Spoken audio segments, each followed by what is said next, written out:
Welcome to the Talltale Tavern Christmas episode.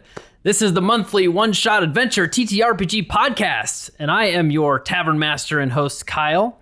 This month is a level 14 adventure where all the players are playing the adult children of Santa Claus. And joining me at the bar this month is Emily, fake internet name Tiddly, don't forget the L, verbally sparring with trolls on twitch.tv/Tiddly on the weekdays, only to roleplay them on the weekends. Welcome back, Tiddly. Hello. Who are you? What is your character and class that you are playing tonight?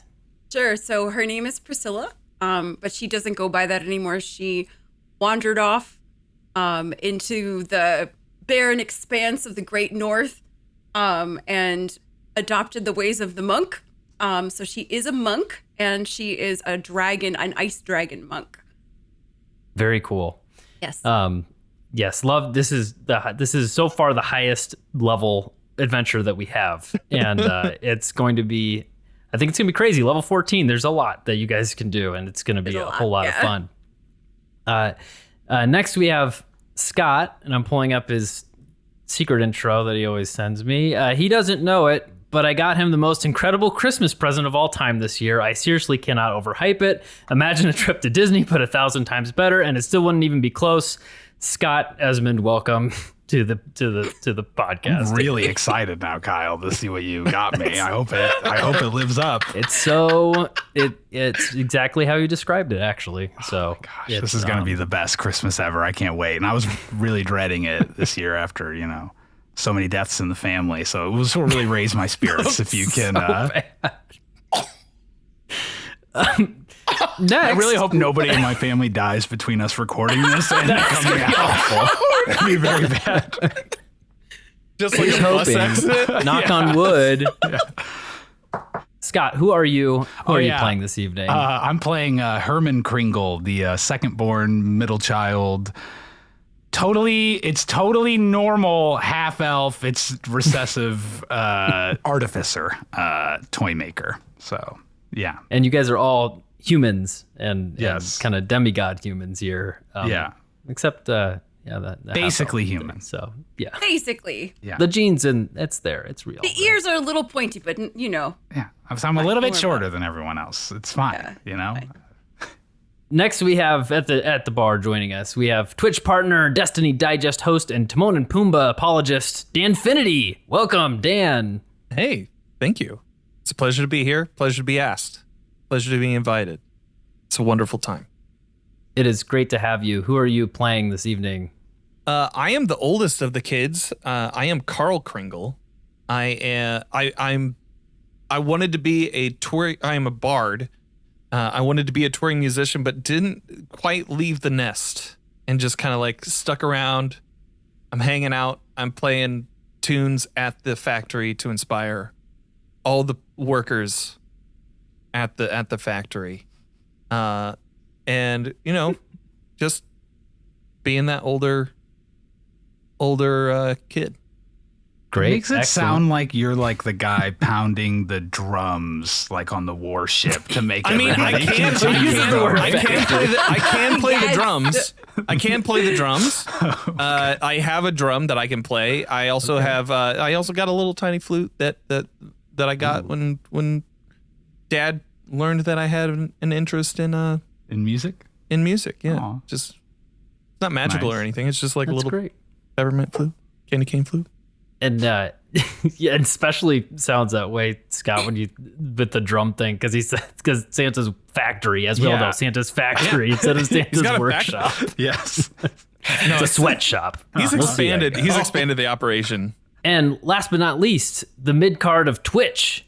Since this is December, currently or will be soon, raising money for Project Hope, this is December. This will be released in December. Welcome, Moshpat. Yeah. Woo. Hi. How are you this evening? I'm good. Good. Great. It's great to have you. Who are you playing? Great to be here. I am playing Kringle Harkin Kringle. Mm-hmm. I'm the youngest. You could tell they got really creative with the names heading on the back end there. Yeah. And I am a total dude bro. That's all I got. That's great. Perfect. That's all you need. Yeah. Bro. Well, this is our 7th adventure for the podcast, so let's go to the tavern, shall we? In the heart of the Sword Coast of Faerun, in the small town of Daggerford, along a bustling downtown street laden with snow, with candy canes and silver lanes aglow, squeezed between the shops of a tailor and a florist, like an old dusty book, forgotten amidst the others on the shelf, rests the Talltale Tavern.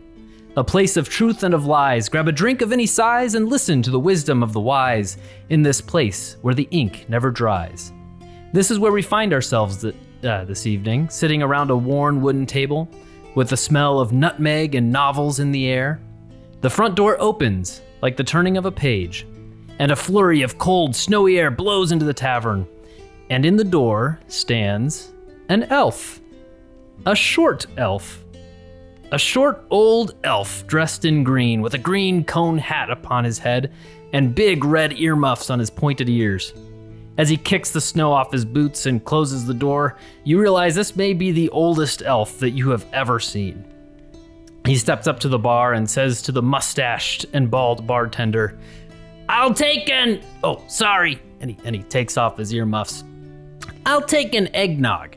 And the bartender says, "You want that naughty or nice?" "Naughty, of course. Otherwise, what's the point?"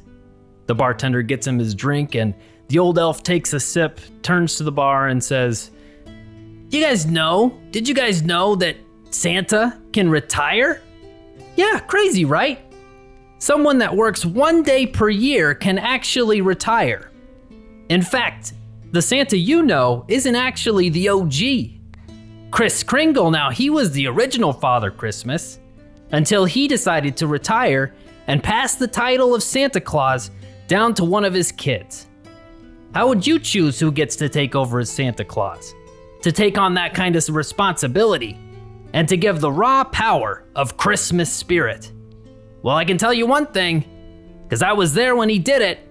It didn't quite go as planned. And thus begins A Christmas Peril. Roll the intro.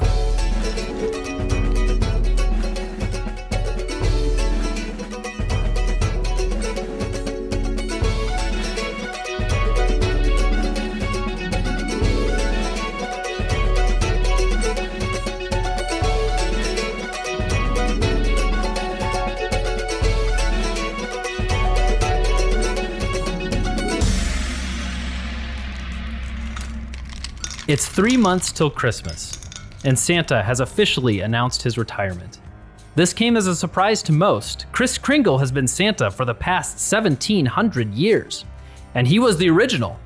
But recently things have been different at the North Pole. It was only a year ago when Santa had filed for divorce, a strange and unexpected move, stating him and Mrs. Claus had lost the spark centuries ago, and said it was best for both to go their separate ways. You four, the adult children of Santa, were nothing less than shocked. Santa had continued his duties through last Christmas season, not losing his step or jolly demeanor, and Mrs. Claus retired to the South Pole. Not long after the divorce was finalized, a younger woman began spending more time with Santa, a spring Eladrin elf woman named Chrissy, light green skin, short forest green hair, and a bob haircut. With his retirement, he announced a new Santa would need to take up the red jacket, and he invited his 4 children back to the North Pole as he would be announcing who the successor would be to the family business, to take on the responsibility of the Northern Elves, the toy making, and to receive the incredible power of the Christmas spirit. And so you 4, the powerful children of Santa, essentially Christmas demigods, have been called to the North Pole, to the Grand Workshop, to the retirement banquet, where Santa will be announcing his successor. As you all know, the North Pole, where you all grew up, is a large town bustling with elves of all types. The short northern elves, who are native to the North Pole, make up the vast majority, but wood elves, high elves, and Eladrin are also not uncommon. Any elf can apply to be a North Pole elf to serve Santa and Christmas, and those who are chosen take an oath to serve the Christmas spirit. The town functions as its own sustainable, icy oasis, hidden beneath the surface by a thick layer of ice, and is solely focused on the production of toys in preparation for Christmas. At the center of the North Pole is Santa's workshop, a massive circular indoor complex with a massive glass dome covering the top. The workshop has been transformed to fit the banquet this evening. The floor has been cleared of the many toy-making stations. The sounds of tiny hammers has been replaced with music, noises of cheerful talking, laughter, and tiny forks eating hors d'oeuvres. Around the edge of the room are toy soldiers that stand 6 feet tall with sheathed swords at their hips and toy rifles slung across their backs. And so as the banquet is beginning and people are finding some chairs, let's see who is on time and see if everybody's on time or if anybody's late. Everybody roll survival. Okay. So if you rolled a 10 or higher, you are at least on time. Did anybody roll less than 10? Priscilla. Yep. Okay, so 3 of you are on time. Priscilla is late. And so Typical. as you 3 arrive, I'm sure she just doesn't have a watch anyway, so how would she know when to get here on time? Look, we all got the message. We all were told. Okay. and so who rolled the highest? What was the highest roll there? I think that was that Crinkle Harkin? Yeah. Cool. Crinkle Harkin, I would like you to introduce your character, how you arrived to the banquet, and where you're coming from, what your character looks like, etc. So a very disheveled, kind of, but still Christmassy looking character comes in with a hemp hoodie, and it is of course green and red. A hemp Christmas hat, kind of tattered and torn, and some fisherman pants. And he kind of just strolls on in, and he's like saying hi to the elves that he knows. He's like, "Sup, bro? Sup, dude? You did that thing. Oh, sick." Good. As you're doing that, you do get a reaction. You know, a lot of the elves in town, they recognize you, and they're excited. They're fist bumping. They're kind of murmuring, and you see one like in the back, kind of going like, "Crinkle Harkin, he's here," and you're the life of the party, showing up. And good. And who rolled second on their survival then? Was that? I got 13 12. with modifiers. You got 12, so that is me next. Good. Yeah. So Scott, your character Herman, how does he arrive? Where was he coming from? Herman probably, if there is any sort of entrance that's closest to some sort of lab, workshop, anything where you could be building something, prototyping something, that's where Herman comes out. Disheveled looking, I would say. Not the best at necessarily always being fully bathed, but wearing a Christmas sweater, very festive. But like those Christmas sweaters that have like tons of like, I don't know, odds and ends like hanging on them, or bobs and I don't know how else to describe it. It's like that, but with like a bunch of different toys of things that Herman has made like himself that are on him, basically. Just covered in like random prototypes of toys and other electronics that he's built. And he's got behind him actually his own modified tin soldier that stands 6 feet tall as well. Yeah, Tinny Tim that he has walked with him. Tinny Tim. His defender, yes.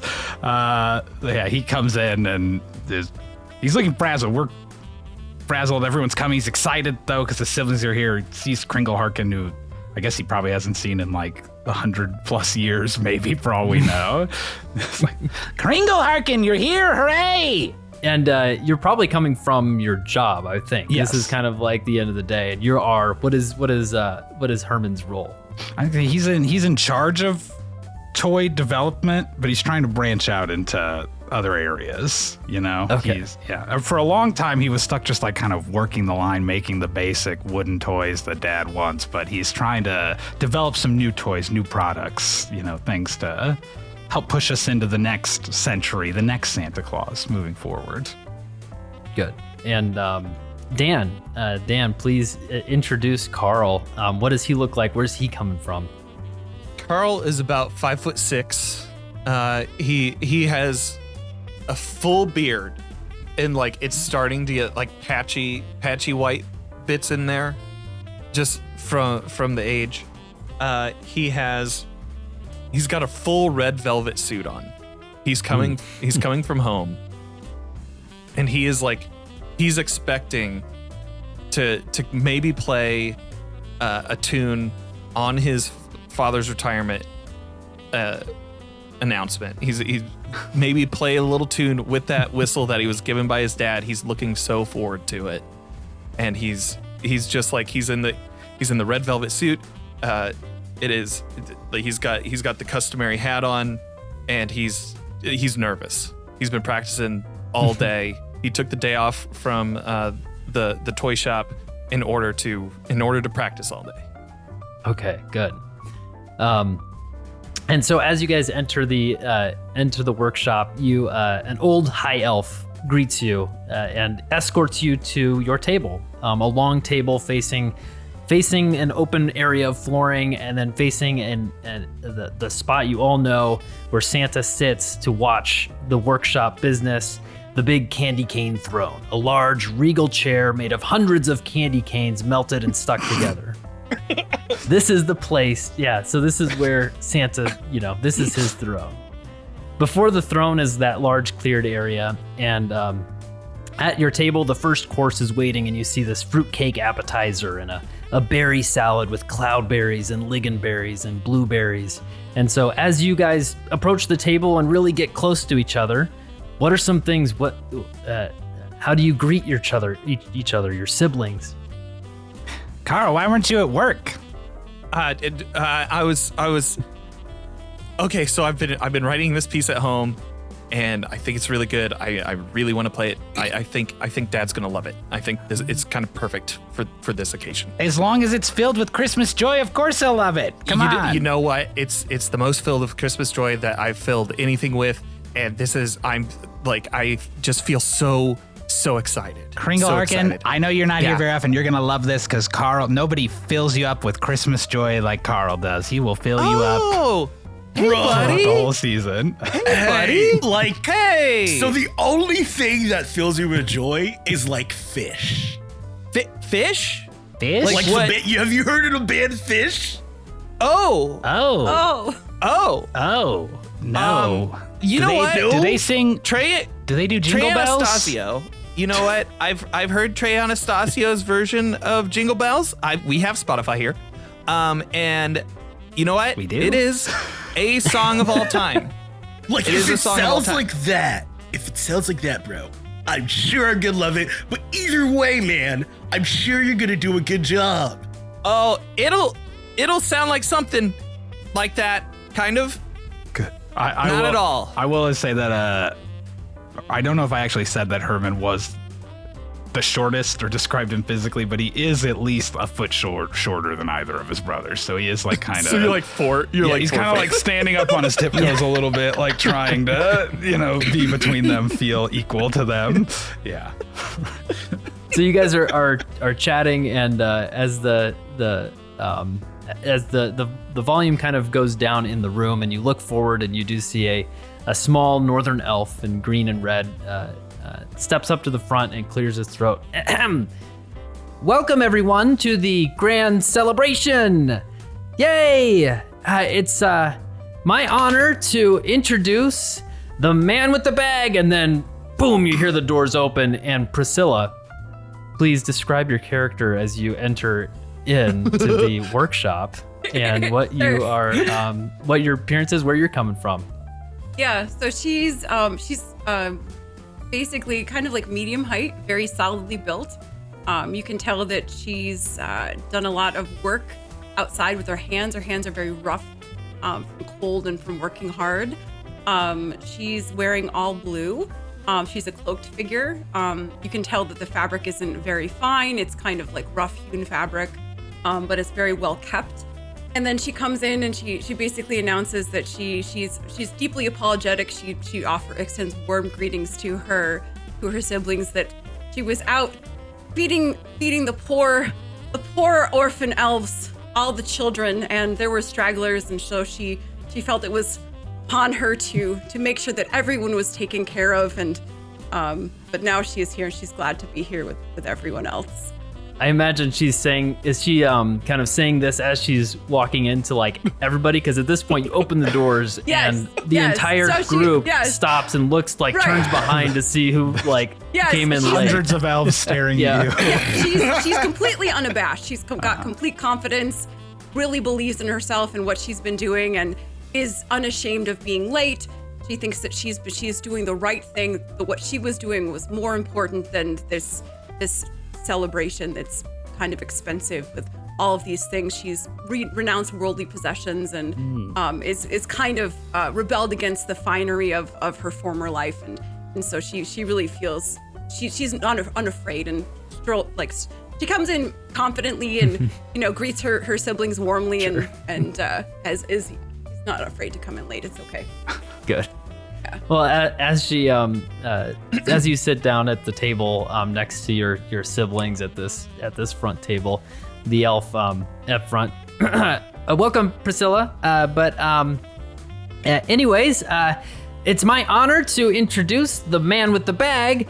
You better watch out. You better not cry. You better not pout. I'm telling you why. Please welcome Santa Claus. And then the whole room erupts as Santa Claus walks in with his red suit, his red cap, and his big jolly self, and walks in, and he's just waving, and beside him, Chrissy is walking beside him, and he sits down on the candy cane throne, and Chrissy smiles and waves this big smile. It seems too big for her face, and she sits next to him in a plush chair, and a table is brought up to them for their food. I lean over to Carl, and I'm like, she's a terrible toy maker. Yeah, she just can't. I don't know why. What he sees in her. I think we know what he sees. Mm-hmm. Is it because does she look like Zoe Deschanel? Is that why?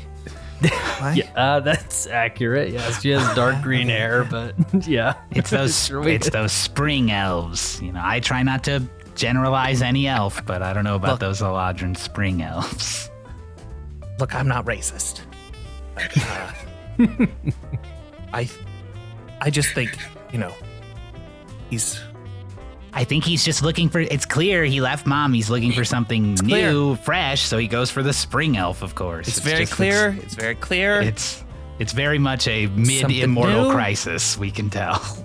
My cheeks grow a little red.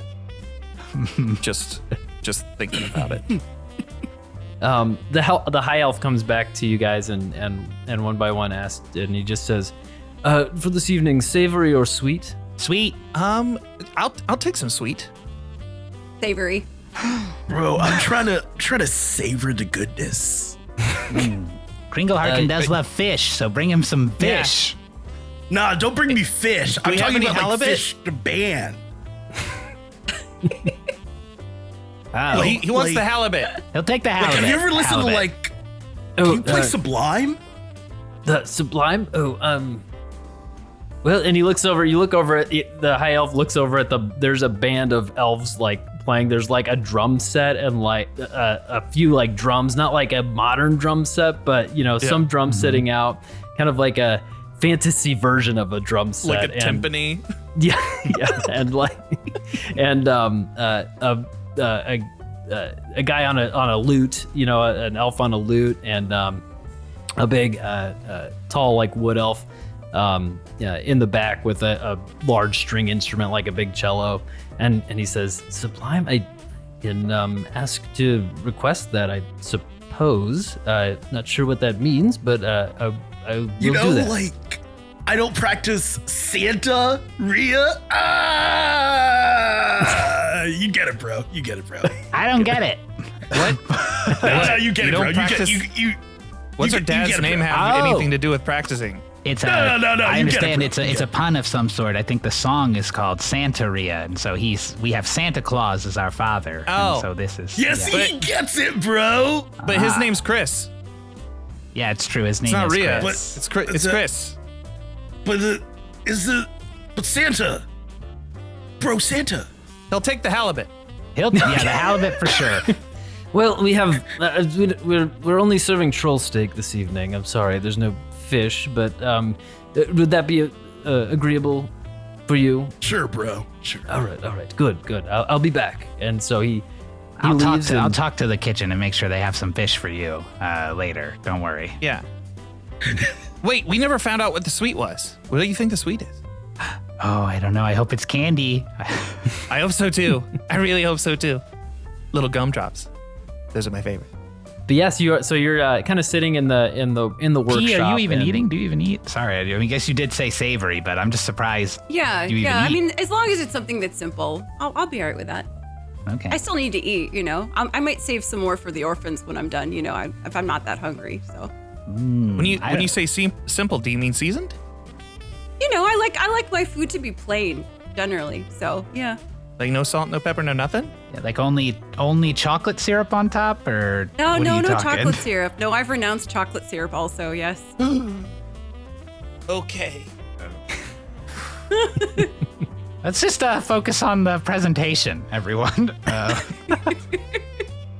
And so you settle down, you're watching, you're seeing, Santa and Chrissy.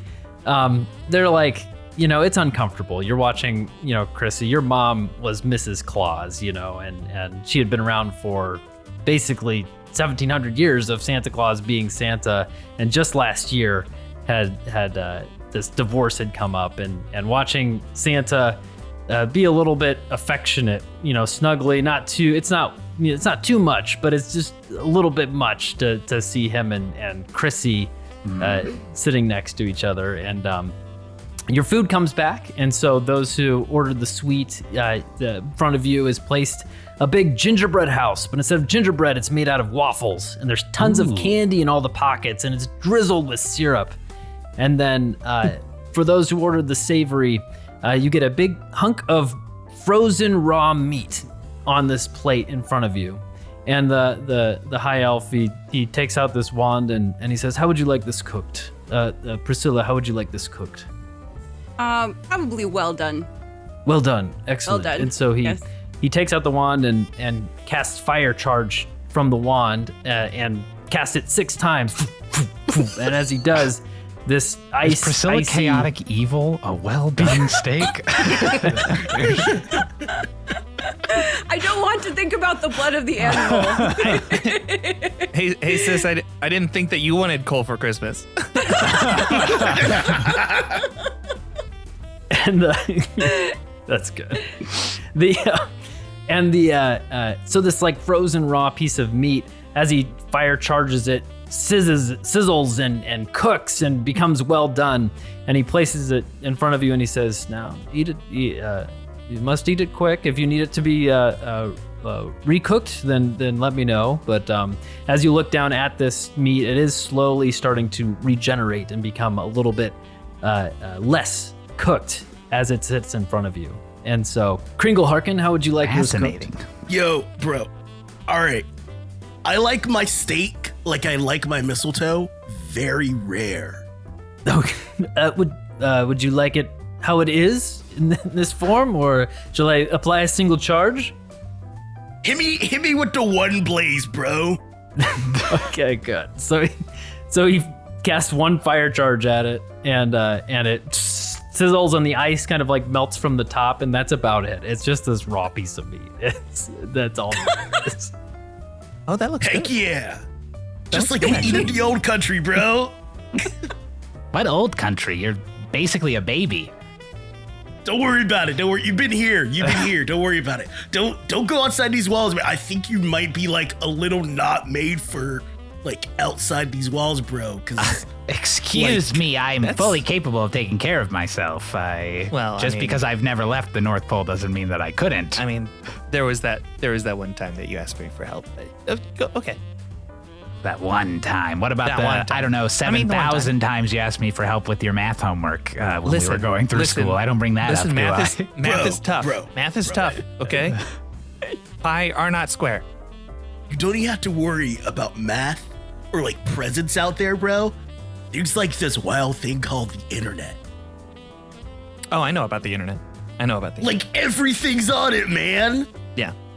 I don't think so. Dad told me I'm not allowed to look into that.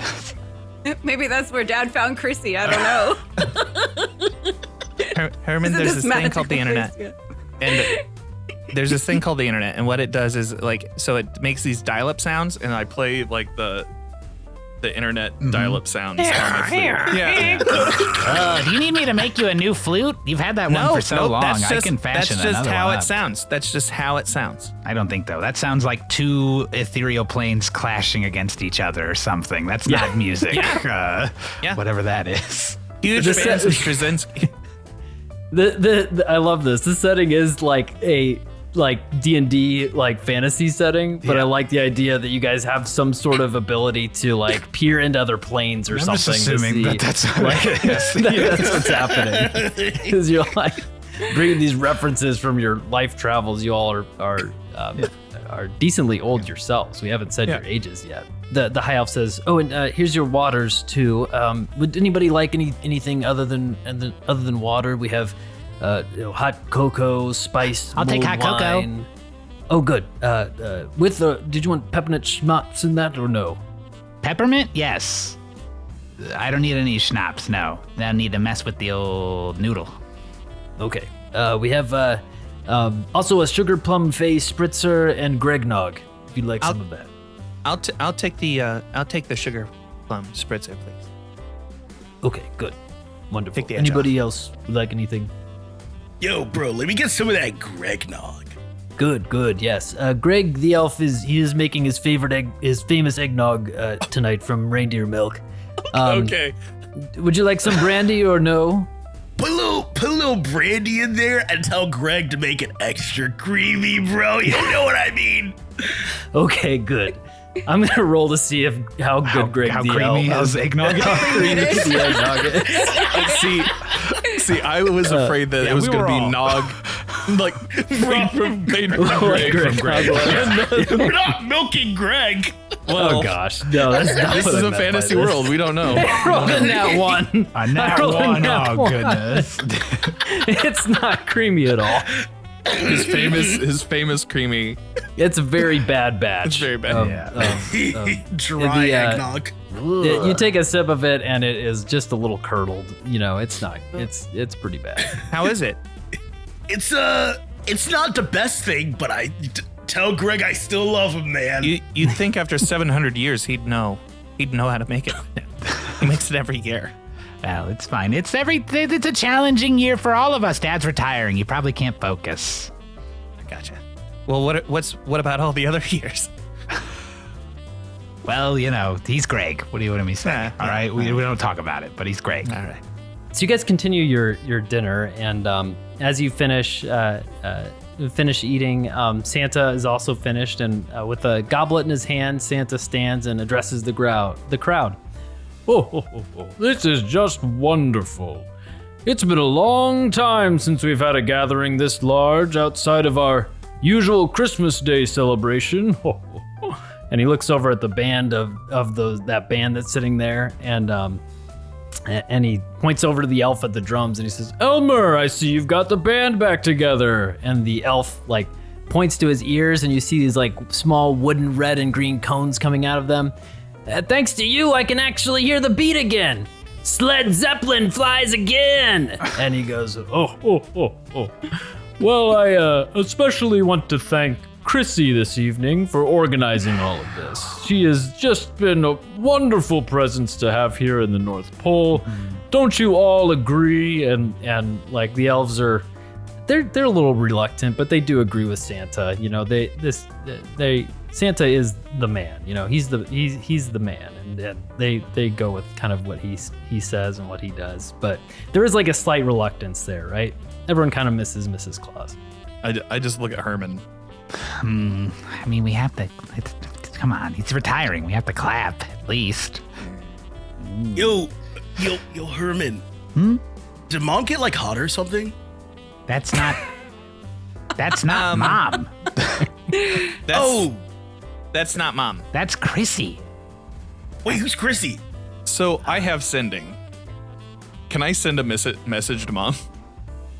To Mom? Because you to Mrs. Claus. Is there a range on sending? I don't think it is. I don't think it has one. No, it says unlimited. Yeah. Oh, cool. And how do you establish sending then with someone? It's just gonna be like a little chime. I mean, I'm just gonna because I'm assuming that because I know Mom, I can send it to her wherever. I think so, yeah, because you any distance, yeah, that works. So cool, yeah. Go ahead. I'm gonna send her a message that just says, "We all miss you. Love, Carl and the kids." She can send something back. Yeah. Good. She sends a greater than less than 3 or greater than 3, right? Less than 3, whatever the heart thing is. It's less than. It's less than 3. It's less than 3. Is she saying that she loves less than 3 of us, or She says. Well, I can guarantee you I'm on to 3, bro.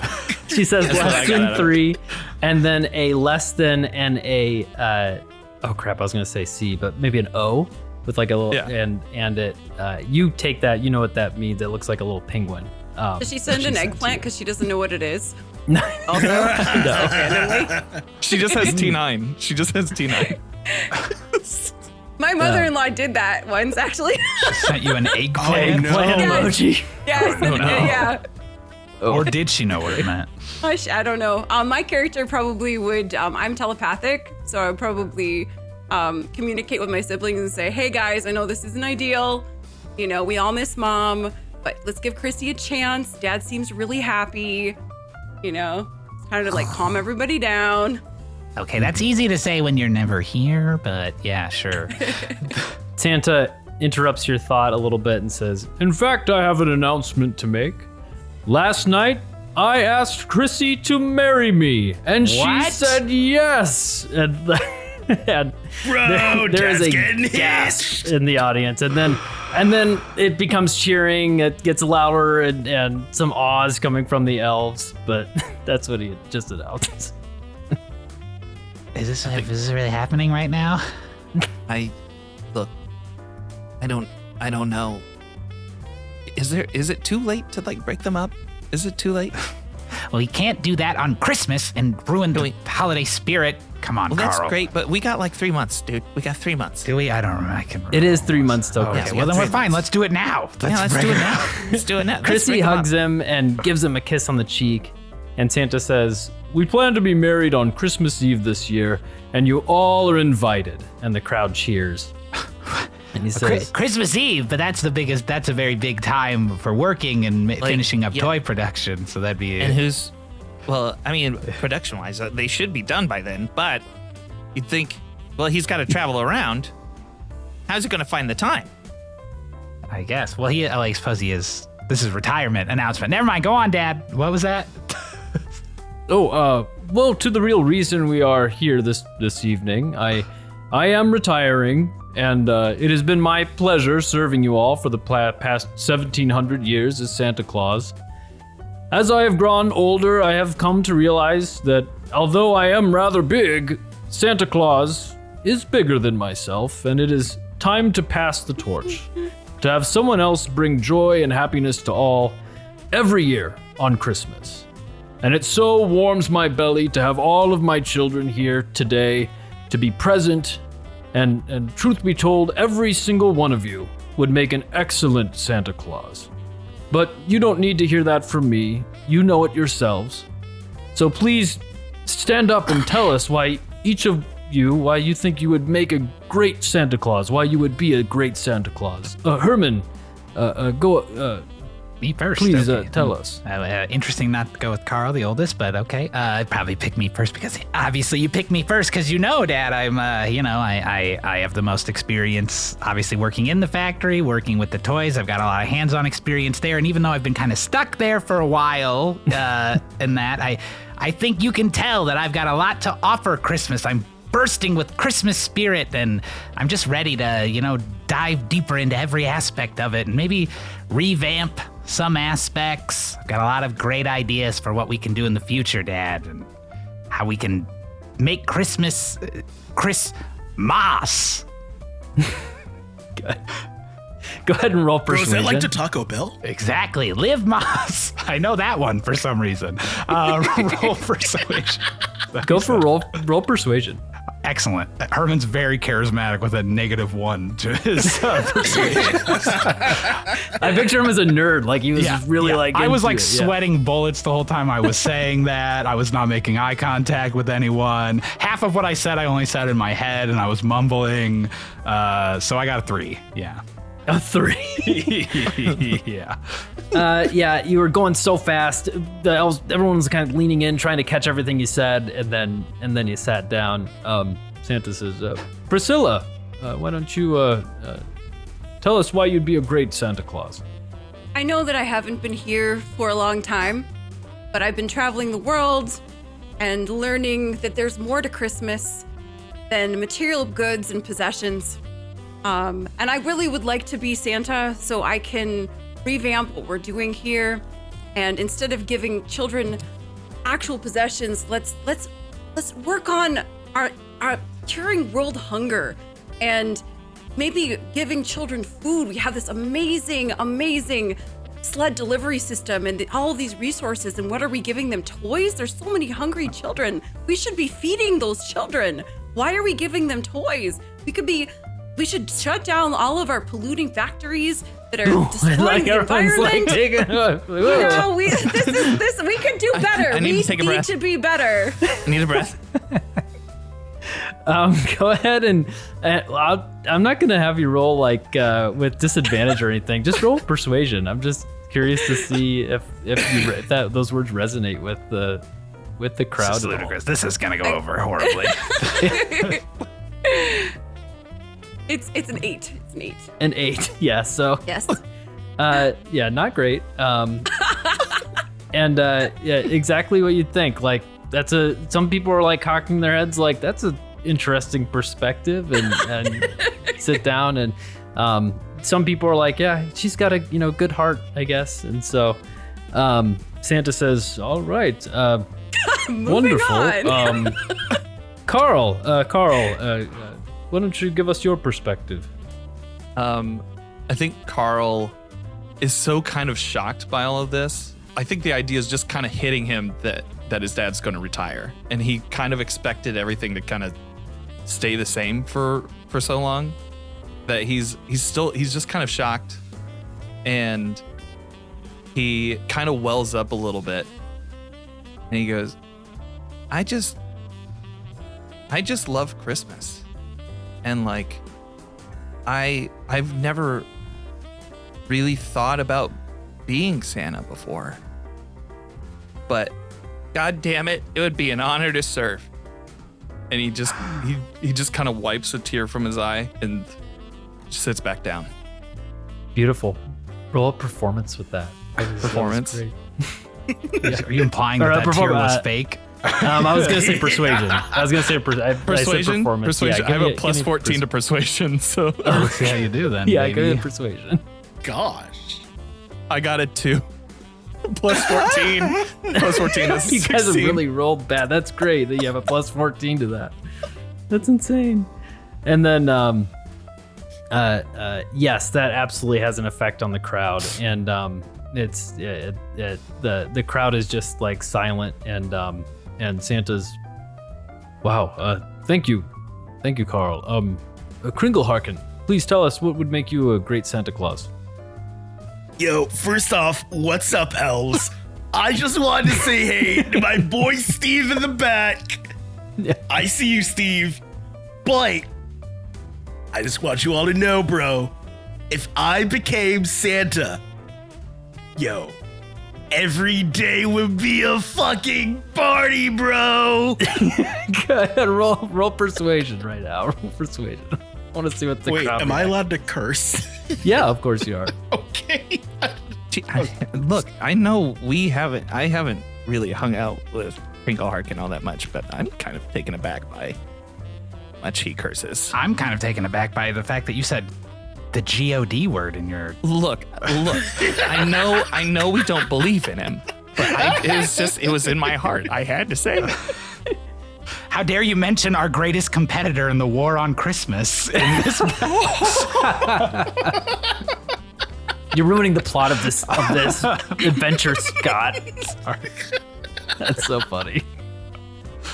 I rolled a 14. Okay, great. Yes, you get you get a response from a good like third of the crowd that's like, yeah, that would be, yeah, absolutely. Like some elves are like fist pumping. Steve in the back's like, Kringle, my man. You know, they're loving it. And so you sit down and Santa says, all of you have said wonderful, excellent things.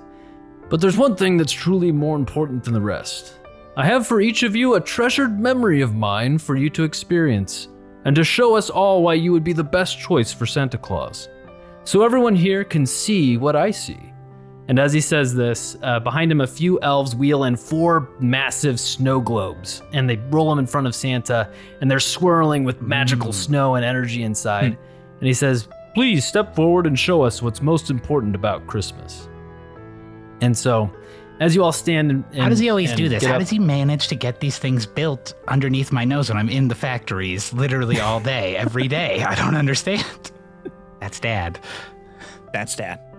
And you stand in front of the snow globes, and Santa taps the side of his nose and then touches each of the snow globes, and it creates a door-sized opening in the glass, inviting you in. And you step inside of the snow globes and find yourself surrounded by magical snow, and below you a wooden floor materializes, as does a couch and a tree adorned with ornaments and a fireplace behind you. And on your shoulder is a large bag filled with toys. And so we're gonna see which scenario each one of you get, and it's gonna be like an initiative roll, but this time we're gonna do a perception roll to see who gets each one. So everyone roll for perception. 11. That was Kringle Harkin, 11.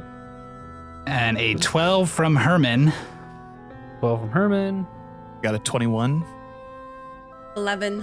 Go at Priscilla and Kringle Harkin. You both got 11. So if you could roll a flat d20 to see who wins that.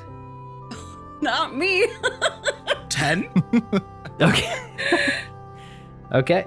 So Carl, as this room materializes before you, on the floor in front of the Christmas tree, it's covered with small wooden carts and various balls and small toys, and it's all in the path before the Christmas tree, and you've got this big bag on your shoulder.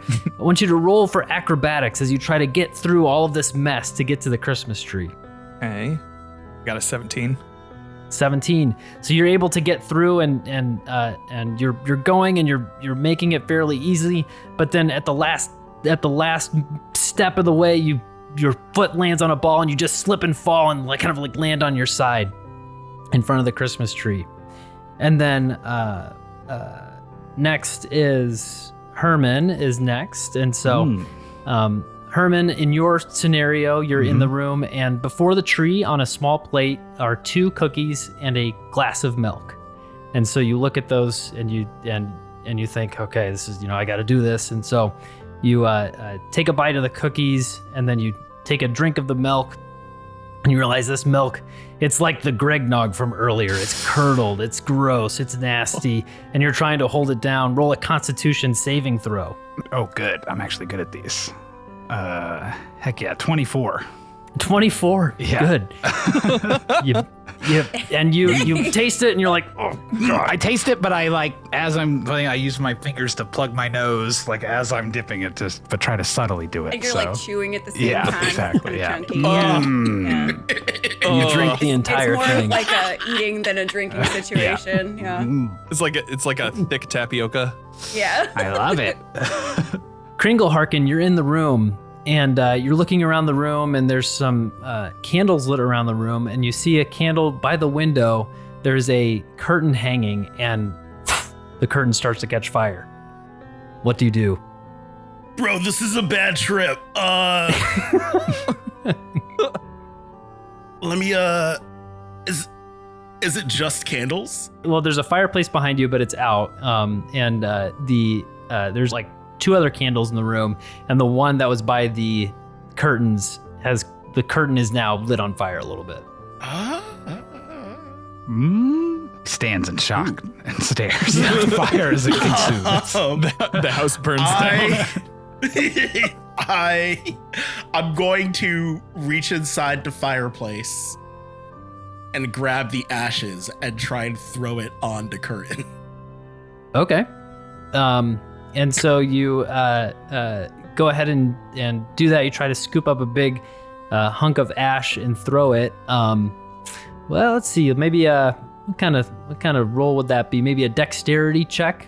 Give me a dexterity check to see as you throw it. Can you smother the fire with this ash? I rolled a 14. A 14. And so you do it, and you get a decent amount of it. The fire is still crawling up a little bit, and so you go back to the fireplace and grab more of the ash. And as you are putting out this fire, you realize at this point you are just shoveling ash across the room, and you are eventually able to put out this fire before it spreads to the rest of the house. And there's kind of just ash everywhere.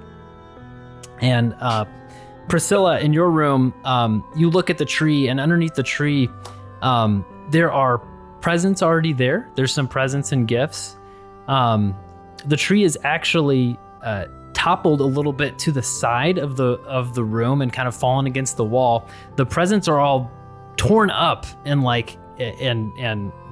teared up. Everything looks really like a mess, and there's this small puppy in the room that's kind of like thrashing stuff around, and it stops and looks at you and then puts down what it's doing and goes and sits in its little doggy bed and just kind of sits there.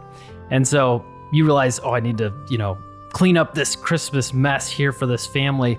Give me a sleight of hand check as you are trying to clean this all up, or if you have a different method of how you might do this, you can do that. I rolled a 17 for the sleight of hand check. Yeah. Okay, good. Great.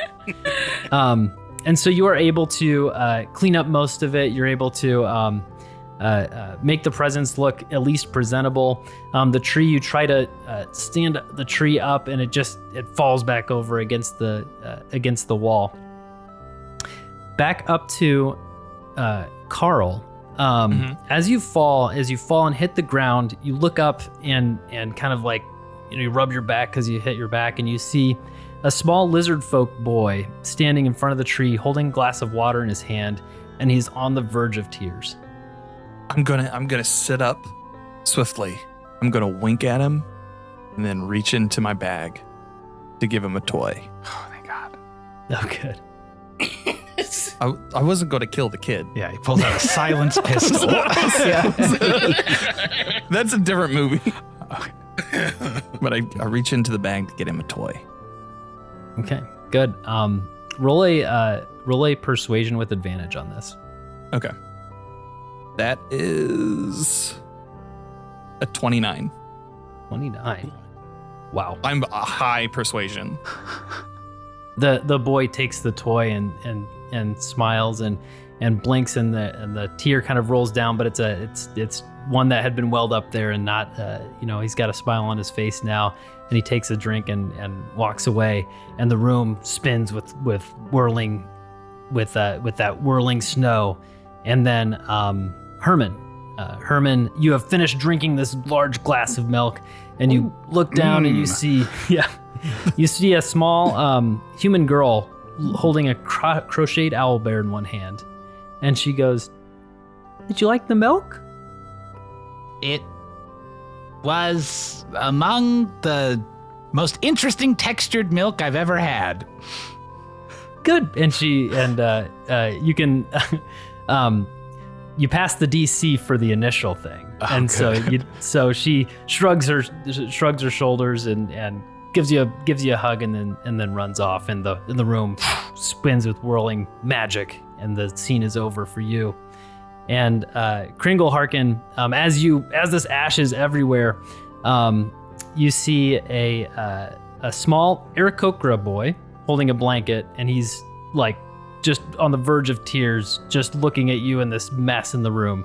Yo, what's up, little dude? I was fighting Krampus, right?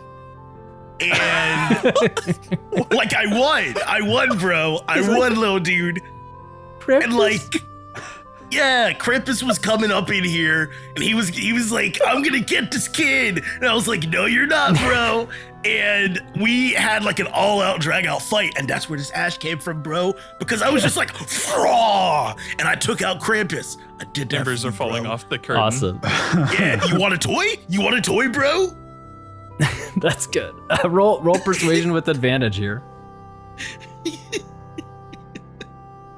Well, advantage didn't work because they are both 15s. 15. All right. He like ruffles his feathers a bit and like kind of walks over to the dust and like flaps his wings, and the dust kind of poofs everywhere, and he smiles and kind of like trods in it a little bit, and then and kind of says, "Okay, thank you," and then he like runs off, and the world spins and your scene is over. And Priscilla, you look as you have tried to make this room presentable and mostly done it. There's a small gnomish girl that you turn around and see, and she just says, "What are you doing?" I probably would turn to her and pull an orange out of my pack and give it to her and say, "Hey, this is for you. Merry Christmas," in the holiday spirit. And then I would probably go pet the puppy because I want to do that last time. Great. Roll animal handling for me. Oh, sure. Oh no, please don't net one this. Oh, thank God. Yeah. What'd you roll? 19. 19. Oh, sorry. Yeah, 19. Amazing. So yes, you go up to this puppy and it looks glad to see you, happy to see you. You pet it, and it's just and the girl is taken by that and walks up, and you have a moment with this girl petting this puppy, and then whoosh, she goes and turns into snow, and the scene is over. And as the memories fade, the living room dissolves back into this wintry mix of snow, and a section becomes clear, and you see the workshop before you, and you step out of the globes. And as you do, the crowd erupts with cheering, and Santa motions you back towards the open area of floor in the center of the banquet, in front of your table, and goes back and stands in front of his throne, and oh, very good, very wonderful. Well, before I announce who the next Santa Claus will be, I want you all to know how proud I am of each and every one of you. As a father to Christmas and a father to you four, there is no doubt in my mind that it is you that I care most about. With that being said, the person who will be taking on my red coat, the responsibility of Christmas, and with it, the power of the Christmas spirit, is Chrissy! And the air rushes out of the room as every elf in the room gasps, followed by silence. And Chrissy screams with joy and gives Santa a hug. And softly and suddenly, red and green energy starts to siphon out of Santa and into Chrissy. Her forest green hair begins to sparkle. Her short green dress lengthens to the floor, and Santa's red jacket rises off of his shoulders and falls onto hers, turning green and lengthening to the ground, becoming a long green cloak. She closes her eyes and opens them, revealing bright green glowing eyes. And she looks and says, "Honey, thank you. This is so unexpected. Oh my." And she looks around the room, and really it's pretty much silent in the room. And she says, "Kris Kringle, my love, I will do my best to make this holiday even better than it was before. Thank you. Soldiers!" And the toy soldiers around the room begin to shift, and 10 of them step in front of her. As the new Santa Claus, there's a few things I'd like to address right away. The first on the list being the toys. Our new toy department has been lacking recently, so I have created a new toy for all the children to have. And she pulls out a green doll made in her image. A Chrissy doll! Now every child in Faerun will have the joy of having me as their best friend. No more toy whirligigs or tops or noisy toy drums. This will really simplify the production around here, not having to make all those other weird little things and all that other things that just make too much noise. And we'll also be changing some things about the decor.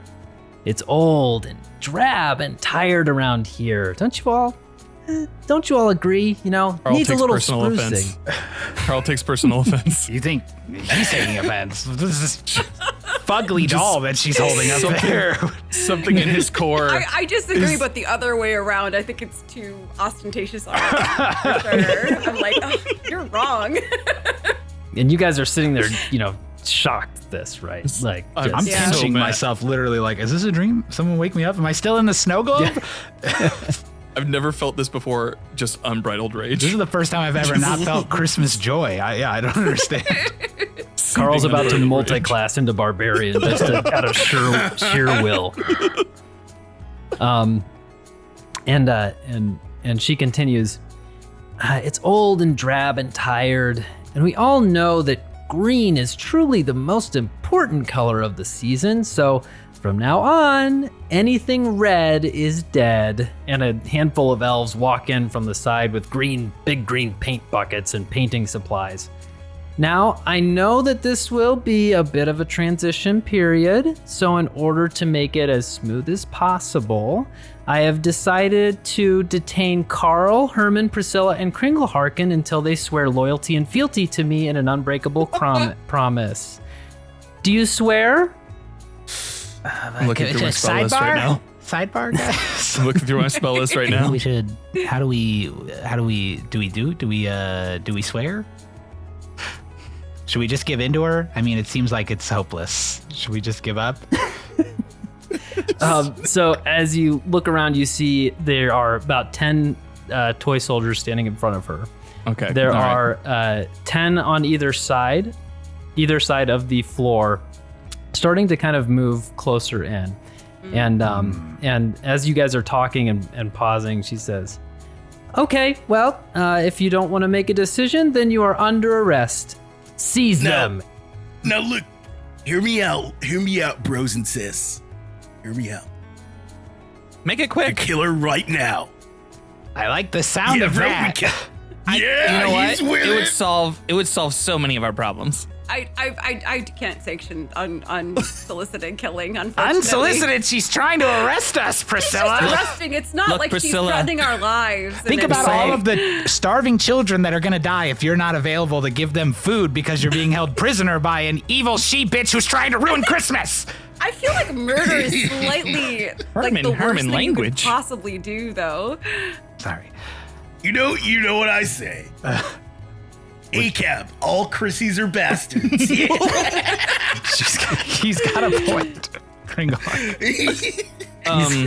She says, "Elves, a little help." And the elves are like looking at you and her, and she says, "Elves, you can't disobey." And like her eyes flare, and they all stand up, and you see that these about 30 toy soldiers, the elves are around you as well, looking at you standing up.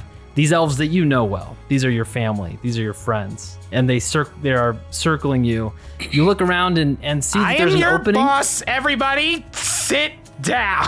They are moving closer. I got it. Hold on. So I'm gonna cast animate object on the table that we were Okay. just sitting at, and have it move into the space between us and the toy soldiers.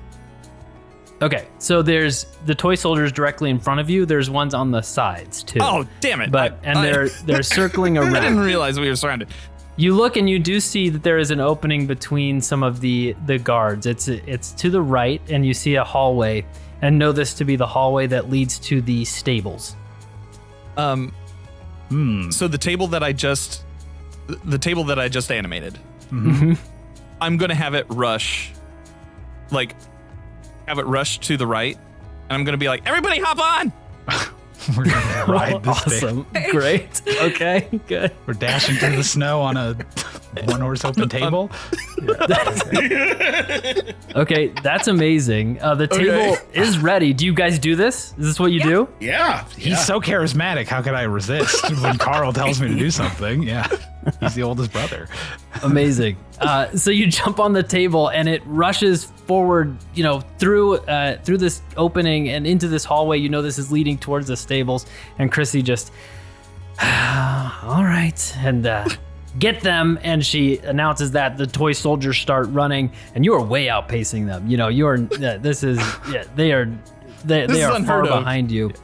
As you are like going, Priscilla, you look back and see what she's doing, and you see her kind of summoning this whirling green energy around her, this Christmas energy as she like comes out of sight, you move out of sight from her, and suddenly there's a wind that starts blowing from the main area as you guys are riding this table through this hallway, and you ride through and you enter into the stables, and you see some reindeer in their stalls. Most of the area is empty. You see a place where horseshoes are made and where the reindeer are taken care of, and then you go into this main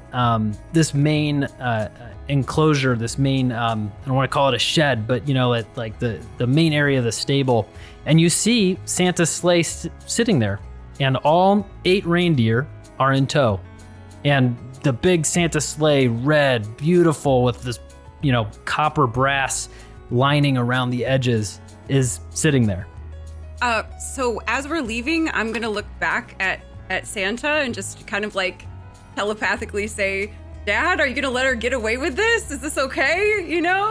And as you had been looking at Santa throughout this whole entire thing to see what is happening with Chrissy and her monologue, he had sat down and just had this dazed, jolly look on his face. And you message that to him, and he just messages back, oh. That's all you hear. Okay. And that's it. And so, so you see Santa's sleigh, and you all know a few things about the sleigh. You know that it is controlled by the reins or whatever, and that the reindeer do fly the sleigh. The sleigh has the ability to portal out of the North Pole and has some warping effects to make it be able to travel across the entire Earth in one go. And so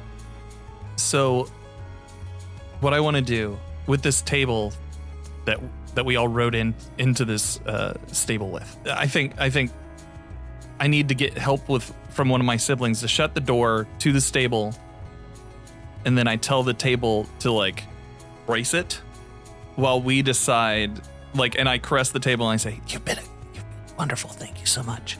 And then we Press it. and then we give him a private moment with his table. Yeah. Look, this is my favorite table. It. This is my favorite table. He's never been any good at making toys because he always has to like give them all a story and talk to them all. This was my favorite table. He sends them down the line. This is my favorite table. Classic. Yes. How dare you bring up toy making 101? All right. I love you, table. And then I run away and like hop in the try to gather the reindeer together in an attempt to hitch them to the sleigh. And they are in tow. They're already ready. The sleigh is like ready to go. Then we gotta go. We have to go. Why is the sleigh set up if it's 3 months until Christmas, though? Clearly, this was a coup. Clearly, this is our September 6th. We gotta go. September 6th. We gotta go. Okay, yeah, January that's fair. Yeah, I guess it checks out. December. Because it's 3 months. All those green hats in there. Yeah. All those green hats in there. They want to take away Christmas the way that we have known it. Those proud elves were just standing by.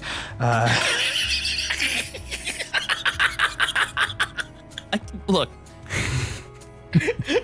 Priscilla, I don't know how you feel about all this, but I feel like we gotta go.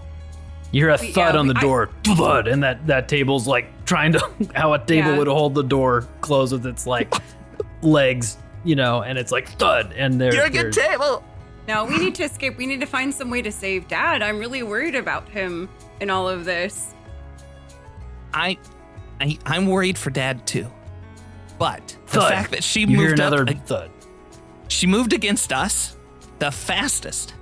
I think he's okay She may need him for some reason. I mean, I certainly think we should get away from the imminent death that's waiting for us on the other side of that door. And the part of the door breaks open. Yeah. You see one of the toy soldiers' faces looking in as it's trying to get through. And when the toy soldier pokes his face through, I want to pull out a blowtorch and cast heat metal on his face as he is looking through. You're that close to the door? Sure, I don't know. It's a 60-foot range. I have a magic elf blowtorch. Oh, okay. You have a blowtorch? A magic blowtorch. Yeah, I'm an artificer. Of course, I have a blowtorch. How do you What is expect me that? to put Go things ahead together? and do whatever that is. Is that a roll?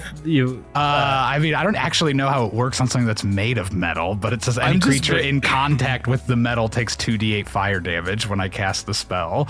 So what happens to the table? I mean, the table, I suppose, is fine. If a creature's holding or wearing the object, it would also take damage. I guess if the table's touching it, the table takes damage too when I heat its face. I don't know. But it also will keep taking that damage on each of my subsequent turns if we were in turn order. But yeah, I just felt like doing something while they're breaking through. Yeah, do it. Roll your damage. Yes, sure. How do you like that big 11 damage? 11 damage. And let me actually pull up there. Yep. And so he takes 11 points. You see the face just become red hot, and it's just there, and it's starting to melt its face a little bit as it takes that 11 damage. And it kind of moves, and another one it gets pulled back, and another one starts hammering the door. There's a ton of them. It's almost broken. Yeah. They're getting through. What do you guys do? I think we have to hop in the sleigh, guys. I think we have really no choice but to get on this sleigh right now. Okay. I mean, I'm just doing what y'all are doing, bro. So you guys all try to get in the front and realize, you can only sit 3 people in the front. The back can stand 4 people. I'll take the back. I'll take the Do back. we all know how to drive it? You would know that I can drive this bad boy. You would know that confident. the main skill would be: are you dexterous? Do you have dexterity in order to steer the reins? Yeah. So maybe I do we can't all want to drive do a this. dex check? Yeah, I think Priscilla probably would drive the sleigh.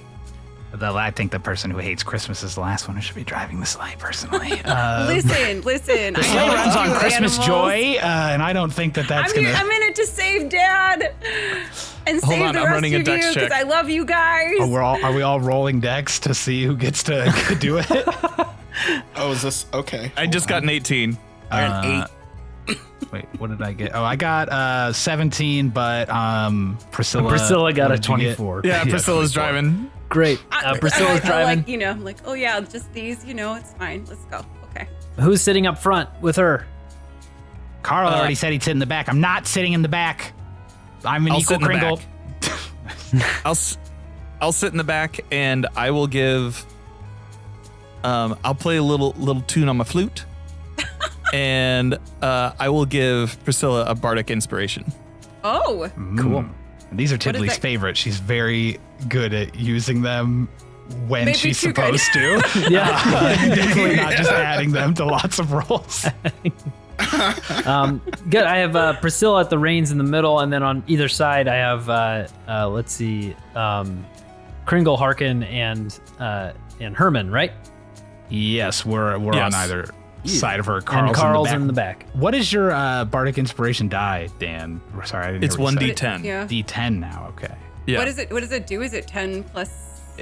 It says the creature can add it to one ability check, attack roll, or saving throw. There you go. This can be added after seeing the roll, but before knowing the outcome. So you can roll that D10 if you roll something you're like, I don't think that's gonna quite be enough. So you sit into the sleigh, and Priscilla, you whip it. You're trying to get the reindeer to move, but they're not moving. And you realize, there's something I gotta say to get the sleigh to move. Yeah, I don't know what anybody that is. doesn't I've been know, away right? I for wanna so do it. long. Yo, bro, I any of you know help? this. On Dasher, on Dancer, on There it Prancer, is. on Vixen, on Comet, on Cupid, on Donner and Blitzen. Thank you. And Carl yells it from the back, and the reindeer start moving, and you guys start moving with the sleigh. The door bursts open, and the tin men come in. The the soldiers come I forgot in. my tin and- soldier's also with us. We forgot to say it, but he's in Oh, the yeah, back yeah. with Carl. Yes, he's in the back. Tiny with Tim? Carl. Yeah, Great. Tinny Tim jumped in as we were taking off. Yeah. I look at Tiny Tim, and I'm like, where the hell are you? And as you swoop up into the Toss. air, into the sleigh, you're moving fast, and all of a sudden the entire underground, under the ice town starts to snow and become stormy, and the wind starts whipping, and you look behind, and out of the workshop comes this tempest form, this wind and rushing wind form of this giant reindeer face. And it's got this evil look in its eyes. It's like red eyes as this tempest form starts chasing you. And you're about 100 feet in the air. And as you're going, you see that a few of the tin soldiers, one with a big melted face on it, is riding up on a few of the reindeer, just on top of the reindeer. And there's 2 on each side of the sleigh and this tempest behind you. And everybody roll for initiative. Initiative. Dan got 16, or Carl got 16. Herman is 18. Priscilla is 21. Damn, Kringle girl. That's a Harkin good is roll. 8. 8. Okay. He's just along for the ride, Okay. chilling out, rowing out. And so, Priscilla, you're driving the sleigh. As you're driving it with the reindeer, you realize, as part of driving this thing, you can use your action to move the sleigh 100 feet. It's got 100 feet of movement. And as you have reached this, you're about 100 feet in the air above the town, and you're looking, and the sleigh has picked up speed, and it's created a portal 200 feet away. And so it is your turn first on what you would like to do. And you can drive the sleigh forward with the reindeer around you, and the tempest is right behind you, this giant reindeer tempest. Yeah, that sounds good. I think Okay. I will drive the sled forward towards the portal. Is there anything, you're holding onto the reins, is there anything with with a bonus action that you would like to do, anything ranged against anything, any part of your abilities that you have? Let's see. I think I'm good for now, actually. Okay. Yeah, good for now. When does the melted face take its damage? Scott, is on it its my turn, I have to use my bonus action, I think, to make it take more damage. Okay. On my turn, yes. Gotcha. So there's the front left toy soldier goes up, and it's next to Kringle Harkin, and the toy soldier takes out its sword, its saber, and that is going to be a 15 to hit. Nope. Misses, and it tries to swipe again, and that is a 23 to hit. That does hit. And it hits you for 8 points of slashing damage with its swipe. The toy soldier on the right, it turns and looks at Herman, and it comes close, and with its saber, the first attack is a 28 to hit. First of all, it isn't, because it's going to have disadvantage to try to hit me, because my Ooh. steel defender is going to use its reaction to impose disadvantage Great. on an attack. Well, I changed it against to me. a nat 1. Ah, good. That does not hit. My Tinny Tim just gives him a look like, bro, back up. Like, all So that this. reaction is used. It does have Yeah. a second strike. It swipes for 14 to hit. It does on not you. hit. Okay, and so it misses as your steel defender reaches up and kind of blocks the sword and swipes it away.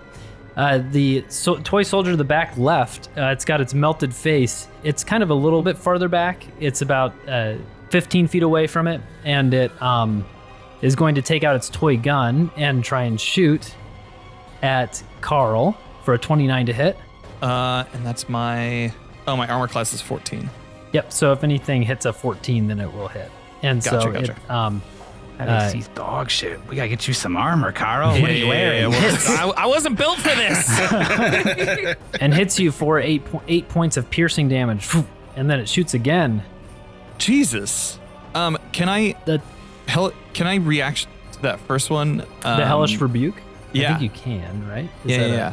So I'm gonna use it's called the naughty list. The way that I customized it. And I'm going to say, you're never going to get that N64 you wanted with these actions. Good. Great. And it is then surrounded by hellish flames, and the creature must make a dex saving throw, looks like. Of 17. And it rolled a 16.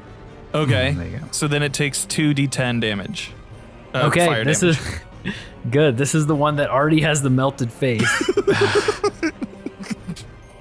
And it is going to take, so roll 2d10 All damage. right, rolling. It takes 10 damage. 10 damage, and it takes that 10 damage, and it is on fire as this metal. You see the whole thing heating up with metal, and the reindeer underneath is like bouncing it up and like kicks it off and like flies away as that burning heap of metal flies just straight down, falls straight down to the North Pole. And that one is out. The toy soldier on the right is going to look at the steel defender that is in the back, and it's going to swipe with its saber, and that is a 17 to hit. Yeah, that hits. That's a 7 points of slashing damage, Okay. and then 29 to hit Yeah, that'll hit. for 8 points of slashing damage. Okay. Slash. And Herman, you are up. Excellent. I would like to. And by the way, with all that, you had moved the sleigh 100 feet ahead. The reindeer were able to use their movement to get up to you, essentially. So that's, we're still using movement a little bit, but the reindeer themselves are able to, the mounts were able to catch up. First thing I do on my turn is I pull out a sticker that says like caution, highly explosive, do not hit, and I slap it on the tin soldier, and that's how I cast Sanctuary on him so that people won't try to attack him in the future. And then after that, I pull out a little like a Nerf gun, like a Nerf dart, and I shoot it up into the air, right? And then it goes up into the air, and then it splits into a cone of identical weapons for a 60-foot cone in front of it. Oh my god. And each creature in that 60-foot cone must succeed on a dexterity saving throw or take 3d8 damage from the thousands of Nerf darts that I've just made Jesus spread into Christ. the air. Okay. Firing this one. So you're pointing the 60-foot cone at the Whatever two... direction has the most enemies that I can see around us, basically. Okay, that would be to your right, where you see the two tin soldiers Great. that are like flying next to the sleigh. All right, they need to both make a DC 18 saving throw, dexterity saving throw. Okay, the first one tries to avoid and rolls a 14, All right. and the second one, the one behind it, tries to get out of the way and rolls a 9. All They right, both perfect. fail. They both fail. They don't take that much damage though, because I rolled terribly. So they only take 10 damage each Okay. from just a bunch of them, bunch of darts flying at them. Yeah. Okay, they take those darts, ting, ting, ting, ting, ting, into their bodies. Mm-hmm. And anything else for your turn? I don't think I'm moving anywhere, so we'll call it good for now. Okay. The tempest, this reindeer tempest behind you, gallops forward. You see this giant angry reindeer face, massive. This thing is big. It has this body that seems to keep going, and it's this storm around you. There's wind swirling and snow hitting you in the face, and this tempest comes and goes to the side and is going to hit Kringleharken in the front, and it's going to hit you with this thunderous slam for a 24 to hit. Yeah, that hits. And it hits you, and this massive force hits you for 24 points of damage. And then it's going to sweep another hoof, comes back and tries to hit Carl in the back for a 19 to hit. Okay, that hits. And hits you in the back for 21 points of thunder damage. And as it hits, the sleigh rocks, but the reindeer are able to keep going forward. Carl, it's your turn. Okay. How many? If I look around, how many other enemies are near us? I know we have that storm. Yep, you have the storm that is an enemy, and it is next to the sleigh on kind of the left side at this point, and you have 3 tin soldiers on their reindeer flying next to the sleigh. Okay. I'm going to cast Evergreen Blast at the storm. 1d20 plus 9, so that'll be a 15 to hit. 15 unfortunately does not hit. Okay. Then I'm trying to think like what bonus action I can take. I'm gonna give Herman a bardic inspiration and try to move further back and like away from the storm, the back of the sleigh. Okay.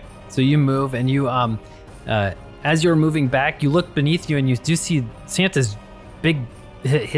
Santa's bag, the bag that carries all the presents is beneath you, this massive bag.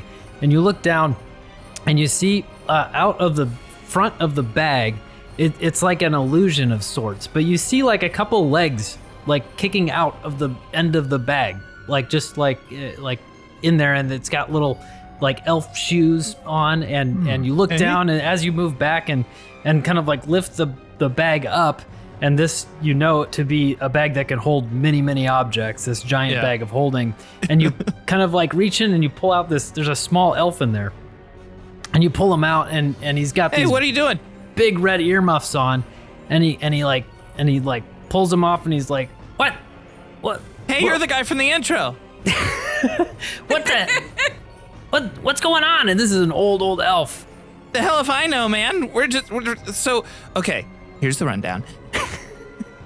Dad retired. He gave the reins to Chrissy. Chrissy turned evil. She's trying to capture all of us and start a coup. And now we're in a sleigh about 100 He's like, wait, hold on. I just want Which to one add did the he pick? caveat that Chrissy didn't turn evil. She probably was evil the whole time. She probably was evil the entire time. Let's all be honest with ourselves here. She was probably evil the entire time. But so she was evil. She tried to capture us. We're now 100 feet away, maybe give or take 100 feet away from. I pull out a pencil and paper compass. I'm like trying to measure the distance real quick. He's like, wait. Which one of you did he pick then? None of us. Oh, I had the sleigh all ready for someone to be able to take it around, to celebrate being the new Santa, but you said, Thank you for the that, Chrissy friend. thing. Okay, I'm sorry, it's all coming together. This is bad. Yeah, you this may be is really accidentally bad. part of a mutiny right now by being with us, technically, but still. Well, is it really a mutiny against a coup? Well, that's fair. Well, I don't know. How does it work with new leadership? Either way, you're not welcome back at the North Pole, I'd guess, right now, so hopefully you want to help. I'm gonna just hold on for right now. How about that? What's your name, Holds friend? on. Huh? What's your name? It's Crumble. It's Crumble. Come on, we know Crumble, Carl. We've known him for years, probably. Centuries, even. Millennia? Yeah, you know me. I'm the guy. I'm the sled guy. Come on. I must have been hit in the head. I'm sorry. I lost the table back there. It's a very dear table to him. Carved on the bottom of that table was a heart with Carl and table written in it. K&T. Kringle Harkin, you're up. All right. So, are there any enemies near us anymore? Yes. So you are you're in the front left, and so you have a toy soldier on a reindeer flying about 10 feet away from you.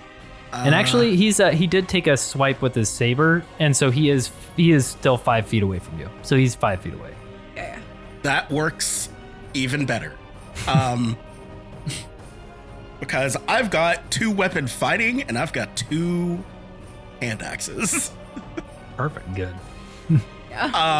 Their names are Joint 1 and Joint 2 for the sake of this joke. Good. Okay, good. I'll never understand this younger generation. And I'm going to I'm gonna do some swinging. Why would anyone name an axe after like a type of hinge? They don't have those. It doesn't make any sense. I don't know. This makes no sense to. He's Rose, into fish that aren't fish. Okay. Just let it Y'all be. gotta get out more. He'll have the halibut. All right. All right, I'm gonna roll to hit. I guess I gotta roll to hit twice, one for each one. The first one is a 16. 16, the first one misses, actually. And so... Does a 27 hit? That absolutely does hit, yes. As I'm swinging these wildly, I will also like to say, I smoke 2 joints in the morning. I smoke 2 joints at night. And that is 7 points of damage. Okay. So it does 7 points of damage to that toy soldier right next to you. Anything else on your turn? Guess I still have my bonus. Oh no, that was my bonus action. All right. Yeah, for two-weapon fighting, you have to use your bonus action for the second swing normally. But also, you're level 14, which means you definitely get 2 attacks anyway when you take an attack action. So you're definitely able to make at least one more swing with Axe 1 with the first joint. Well, then I'm going to make one more swing. Yeah. Joint 1. Not disjointed. Wait, Sounds good. It's 18. Ooh, 18 just hits.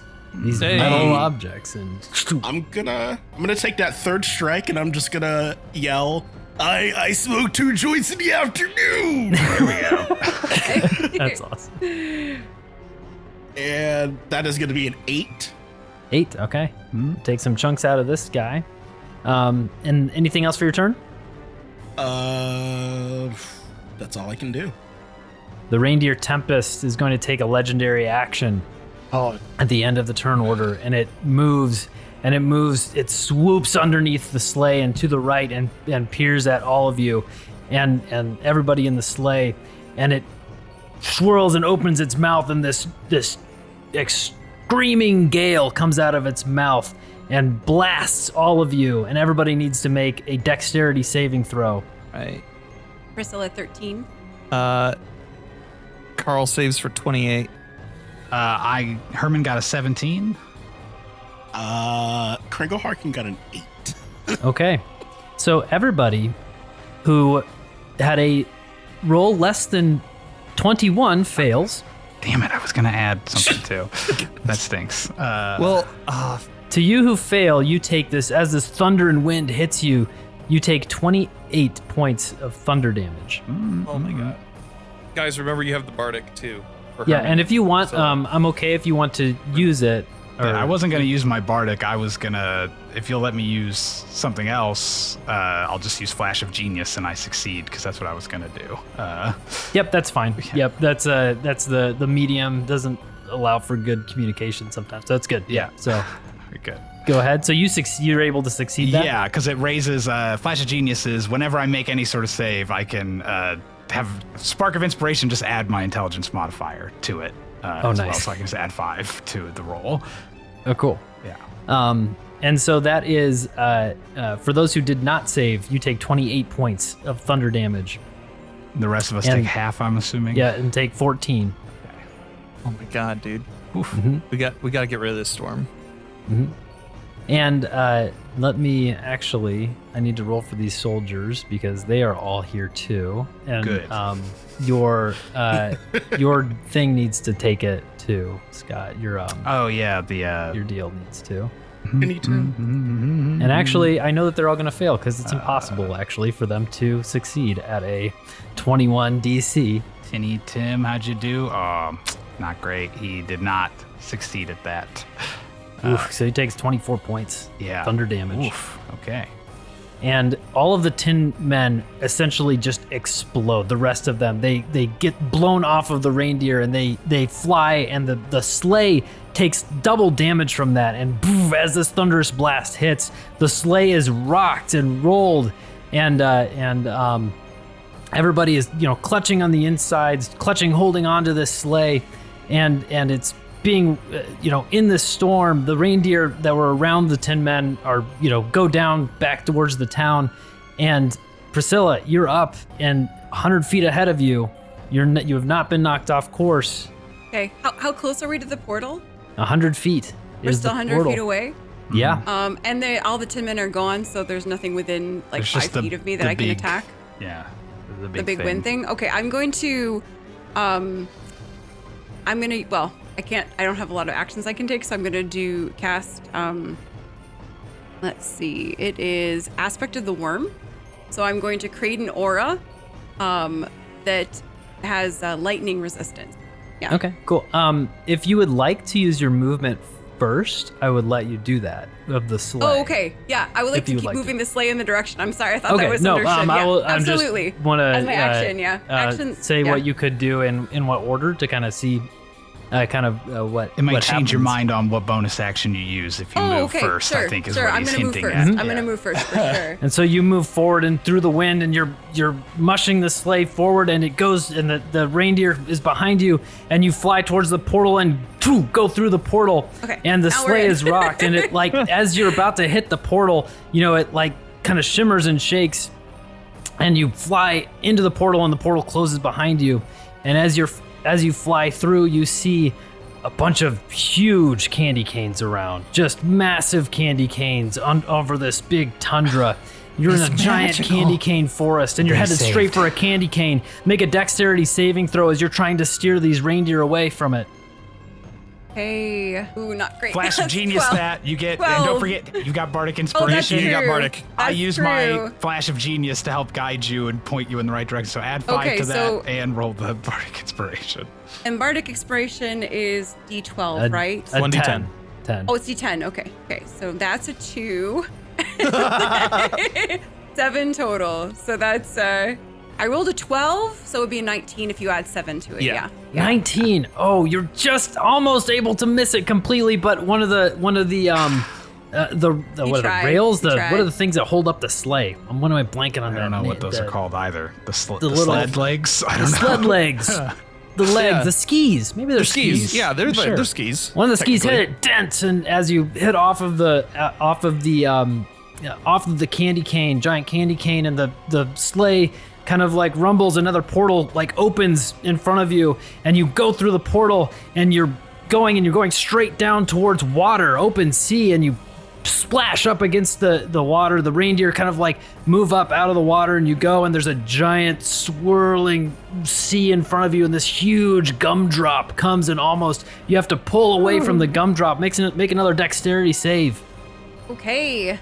This one's a good one. 28. Let's go. 28. let's You're able go. to climb up. You're pulling back, and able to avoid this gumdrop, and you're flying over the sea of swirly, twirly gumdrops. And another portal opens in front of you, and the sleigh goes through, boom, and you enter into the astral plane.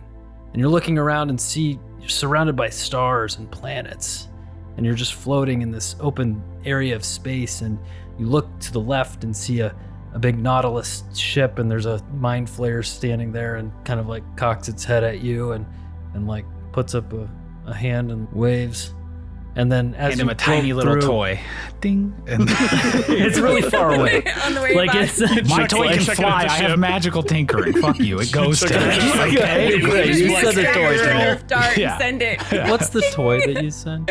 What do you send? A little toy? Please let it be like an erector set, little thing that has a motor in it and wings that Yeah, just there it is. float Yeah, like that. It's just doing that. It's a little construction set. It's a little Lego set that Yeah. floats over to him pre-built. Yeah. Wonderful. Yeah.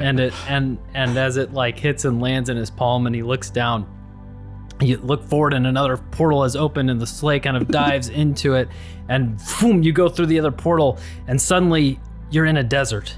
And well, not quite yet. You think you're in a desert. Did he then- say dessert? The We just passed the it's gumdrops. like you're in a desert, you're out of a desert. All of a sudden, you're in this interdimensional space, and you kind of look and see each other, and you're outside the sleigh. You're in the sleigh. You are the sleigh. Everything is weird and strange. Don't stop here. This is Bat Country. This is my type of realm, bro. He's What got did you the slip in joints our out. hot cocoa? Kringle Harkin. Don't worry about it. Just enjoy the trip, man. and time is irrelevant. You don't know how much time has passed. Things is this quick, is this long? Have you been here for years? You don't know. And then all of a sudden, the portal you reach into the material plane once again and dive straight down into a desert, and you skid to a stop as the sleigh stops with the reindeer in it. The sleigh badly damaged in the middle of a desert with a small dune close by. and we are out of initiative order. Okay. I'm gonna cast Aid at 4th level because I think everybody lost a lot of health points there. So that'll give you 15 heal. And that's only us people. That's all the kids. People, not the. But what about Tinny Tim? Tinny Tim. You don't have to worry about him. I'll take care of him. I'm really not worried about Tinny Tim. He looks like he was well constructed. Doesn't automatically affect him or whatever. He looks like he was well constructed, and you did a very good job. Yeah, I'm already casting mending on him myself. Yeah. I'm already over here fixing him as soon as we landed anyway. So it says I get to choose up to 3 characters. Okay. Within range. So I choose you 3. Aw, he chooses us. Yeah, I don't have any healing to give back to you, though, but thank you. Thank you. Keep healing my robot instead. Muchos gracias, bro. Crumble kind of like dusts off his pants and hops out of the sleigh and looks and man. Well, guys. This is gonna take a while to fix. I don't know where we're at. Anybody have any idea what I mean, what the hell happened? I vomit.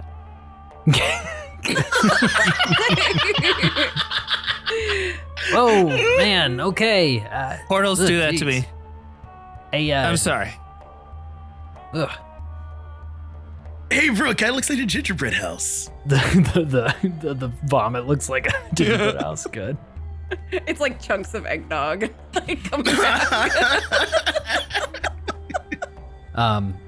Crumble has started kind of working on the sleigh. He's got his a small bag of small tools and starting to try and repair this sleigh. You're looking at the open desert. The sun is high in the sky. Anything that you would like to do at this point? I would like to. I've got a notepad and paper out. I'm rigorously taking notes, trying to remember everything that happened when Chrissy attacked and trying to think about the magic she did to see if I can get any insight, I guess, into what sort of magical spell she's casting. If she was like that green energy specifically that she had, I guess. Yeah. Mm-hmm. Use that insight skill then. Insight. I feel like this is so much my magical knowledge. Don't you feel Arcana. It doesn't just feel like you said Arcana. the word insight, so I know, it just felt so right. It did. How's a 24 to Arcana? Damn. Yeah, that's pretty great. And what is your Arcana bonus? I'm just curious. It's a casual plus 15 to Arcana. So you recognize. Very easily recognize the power that Santa Claus has had, and so in that whole section, that whole instance where the power transferred into Chrissy, she has some power of the Christmas spirit and can wield it. You know this power to be very powerful, and as even with that Arcana check, you understand that the reindeer tempest that she summoned is a protector power of the North Pole itself, and something that has really never been conjured before, to any of them's knowledge. But you do recognize all of her powers were coming from the Christmas spirit. Okay. It seems like everything she did is a result of Dad's power that went to her. So I feel like there must be some way if we can get the magic. That power out of her. I don't know what all power she has. Leech it off of her? Yeah. Yeah. If there's some way we can get it back into Dad or get it back into one of us, me, then we can, get the rightful Santa Claus back into their position of power. Carl kind of hears what Herman just said and in his head goes, what if it was me? And then immediately shoves that thought back into to the back of his mind, and then turns to Crumble and says I'm sorry, Crumble. I'm sorry I forgot your name earlier. I remember you now. What exactly were your instructions for the sleigh? Who gave them to you? For the sleigh, no. I just talking to Santa. I thought it'd be nice. It was kind of my own thought here is that whoever Santa Claus would be able to take a run with the sleigh around town and kind of, boost the morale. It'd be kind of a fun thing, That's very thoughtful of you. Thank you. Thank And you so how much is- for doing that. How has Santa been recently? Have you noticed anything different about him? Or Oh yeah, he's been weird since a divorce. That's yeah, pretty in what strange. way though? In what way? Oh, I Yeah. don't know. He's been his, usual holly jolly self. And Chrissy came around, started spending more time with her. She kind of not really sure where she came from, but took on an executive assistant type role with him, and then it seemed a little more than that. And I think, I don't know. It just kind of very strange, very He odd. was watching a lot of Mad Men at the time. What the hell's Mad Men? There's a show about the 50s and the 60s in America. What the hell's And- America? You should know what America is. should. We make toys for people everywhere. I guess should- so. I guess I'm just confused because initially the brief of this adventure didn't Remember- include that possibility, but now it does, and I get confused. Remember when I helped you with your geography homework? No, I've never needed help with any homework. I think you had a dream again, Carl. Was this a dream? Oh, that might have been a dream. It might have been a dream. Yeah. Anyways, okay. Back to the topic at hand. Yeah. Okay. I forgot what we were talking about, too, I'll be honest. So and we're Crumble's like, yeah, I don't. Yeah, it's weird. It's just it's all strange, I thought him and Mrs. Claus, your mom, I thought they had a good thing going, and I guess the spark had left centuries ago, whatever. Oh. you Hey. say, yeah. What if we take this sleigh and go visit Mom and see if she knows how we can fix this? I I mean, we're in the desert. We might be close to the South Pole. I Yeah. don't know. Do we know how close we are? Can we do I don't know where we are, but Yeah. That's a good point. Yeah. Where are we in this Yeah. desert? Yeah. I would say you could roll for survival, but honestly, you have no idea. You are Yeah. in the desert. You portaled all over the place. There's no. Yeah. Are there any markings stars? Where's the North there- Star? is there around. something The else? vomiting sun anything is before. high in the Um, sky. Does The somebody sun- who Can we has ask Crumble true about the sight, can they sled? see stars if you have true sight through the sun? I mean, doesn't the sleigh must have some kind of form of navigation? So Crumble must know, to know where they are. So can we ask Crumble if maybe it's broken, but can we ask Crumble if there's something in the sleigh that can help tell us where we are? Yeah, Crumble's like, well, yeah. If you take the reins, you know where you're at. But I don't think that's gonna work this second. It's Okay, excited. if you have control of the reins, it works like a seat that you're able to control the sleigh with, and you'd know its general area on the globe. That's part of its mechanism there. But I don't think it's gonna work right now until I get it fixed up. But I did have a hold of the reins before we landed. So did I get some sense before I landed that where we were? Go ahead and roll for survival or history, whichever one's higher for you. Okay. Survival's better. Okay, go ahead. That's a 12. 12 is there's way too many distractions. You weren't able to really fully understand where on the map you are. Okay. Thank you. And Can I give her the help action to give her advantage? sure, Can I if you're help trying to someone think, well, remember? I don't know if you're able to. I don't know how help would apply. Try to if she's spark the her only- memories. I'm telling her there was this, we saw this. Like try to take her back Yeah. to the moment Okay, that we that works. were. Focus Yeah, on where we focusing her were. up. Roll, Yeah, You know, roll with forget about the advantage. I like that. distractions. You're hypnotizing me a little bit, you Yes. know? Yeah. Yeah, go ahead and roll again and see if it's higher. Okay. Big money, big money, big money. That is higher. That's a 20. Oh, a 20. Yes. Yeah, you were able That's to remember that you are on the you're in the Rawrin Desert is where you are, and you that Rawrin Desert is because I'm pulling up a map of Faerun. It's actually as far away as possible from the South Pole. Yeah. It's about a 6-day flight to get to the South Pole.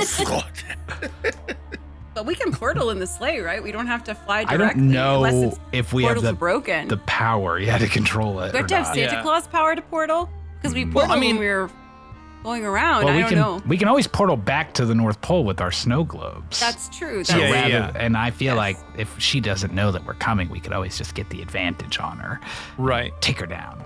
Something I want to do, like, do I know that, like, while we do not know exactly where we are in comparison to where the South Pole is, have you said out loud where we are, Priscilla? Oh, sure. I can articulate. I can basically, with thank you, brother. With your help, I've been able to remember that we're somewhere in the Raran Desert. I'm not sure exactly where. It was very confusing as we were flying in. We had just been combined with the sled, and there was our other brother was high. I don't know what was going on, so it was very confusing. But I still know we're somewhere in that particular desert. Okay. I want to send another message to Mom. Oh, nice. Okay. Go ahead. Again. Ooh, I like the spell.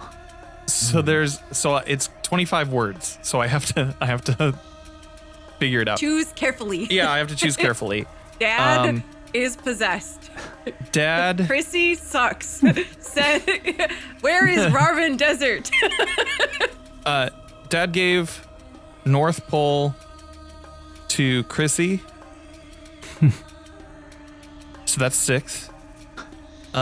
Chrissy attacked us. We fled in Raran Desert. So that's that 1, 2, 25? We 3, good? 4, 5, 6, 7, 8, 9, 10, 11, 12, 13, 14. Oh, I know. Okay. Ask Mom what she wants for Christmas. What do you want for Christmas? There we go. That's good. Good. Okay, so that's 1, 2, 3, 4, 5, 6. I love the kids. And you know that the Raran Desert, Priscilla, you know that this is like south of the equator of Faerun, towards the eastern edge. This is very far from the North Pole. Not incredibly close to the South Pole. You're close to the equator, but on that side of the planet, essentially. We're closer. Yeah. Yep, close. Yeah. Definitely Close. a lot closer than being in the North Pole. Mm. And so you send that message to Mrs. Claus, and you get back, I knew it. Come find me. Yeah, let's go. Let's get Mom. And so She had like 19 more words that she could have used. that's all she says. We know And, she loves us. Yeah. Not the size need of to the see gift it. that you get, Carl. You know that. She didn't even say what she wanted for Christmas. That is rude of Well, her. we should go ask her in person then. We And should. so I agree. after you guys, you send that message and you've kind of figured out where you're at, start to hear this rumble. It's like this kind of strange sound in the Kringle Harkin, are you distance. still hungry? Is that your tummy over there? You didn't get that fish ever, so I just wanted to make sure that you're okay. I don't know, Herman. You bro, did it's have like some a spicy band. eggnog. It's that Greg knock, yeah. It's like eggnog, possibly. The rumbling gets louder until cresting over the dune is a large vehicle with 3 wheels. Roar! On the back of the vehicle are 2 very large metallic legs that are digging quickly into the sand, propelling the vehicle. And the vehicle, a sand crawler of sorts, drives down the dune and comes to a stop sideways in front of you. The sand crawler is strangely decorated with large wooden candy canes, garland wrapped around its frame, and tinsel dragging behind it. There are sleigh bells adorned around it. On top of the crawler are 3 kobolds, one dressed in a poorly made red elf costume, one in a poorly made green costume, and one wearing a black suit jacket with sleeves torn off, a white shirt on underneath, and a black silk hat on top of his head. Each are wearing these dark goggles over their eyes, shielding the sun from their sensitive eyes. And they get out and they hop on down, and the one with the top hat says, "Oh, well, what do we got here? What's going on? You guys lost to something? No, we know exactly where we are, right, sis? Sure. Generally, yeah. Oh, sure. Actually, no, we could use some help. We probably could use some help. So you're in you're in the Rawrin Desert. You're in Toadie's territory, don't ya? And he like points to himself, and he says, "Whoa, you guys got some real genuine looking holiday stuff there. This looks pretty nice. That sleigh looks pretty vintage, pretty good." We like that. And they start like walking up and getting real close and personal with you guys. From get in the sleigh. No. Whoa. We're just perusing the merchandise. This stuff makes a pretty good profit here on the red market. It's not for sale. Not for sale. Well, I mean, everything's for sale for the right price. Don't you think? For sale? Like what? What do you mean for sale? Nothing's for sale. You give toys away at Christmas and everything else you just have. Whoa. And they like back off. They say, wait, hold on. Don't say that word, man. What, you guys been living under a rock? What word? Toy? No, man. She sees you when you're sleeping. She knows when you're awake. All right? It's Christmas now. It's been Christmas for the last 3 months. All right? 3 months. Bro, all right, look here, angry Maxwells. Let me see if I can get this right, bro. You're saying that it's not Christmas, man, but it's Christmas? Of course, it's Christmas. Ever since she, she took over as Santa Claus. We got, it's 'tis the season. Am I right? And so.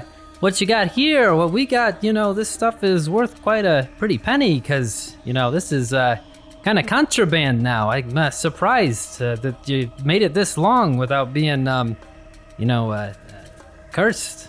So, I mean, I know a thing or two about contraband, bro. And let me let you know that this isn't for sale, but if you're selling some other type of contraband, like me and you could like totally work something out, dude. No, you do not. Kringle, hearken. Kringle, you do not take random drugs from kobolds dressed in counterfeit elf outfits. What are these? Knock what off. are they? What, bro? Knock off. They say when in Rome, And he says, "Whoa, I mean, my boys are dressed very nicely. I think you should apologize to Scott and Grover over here, okay? Let's calm down with some of this cheap suit type talk. These things are very hard to get." And he says, "We want to, I think we can make a deal here with your with the sleigh and all your gear. We're not looking to sell. Sorry, Mr. Kringle Harkin.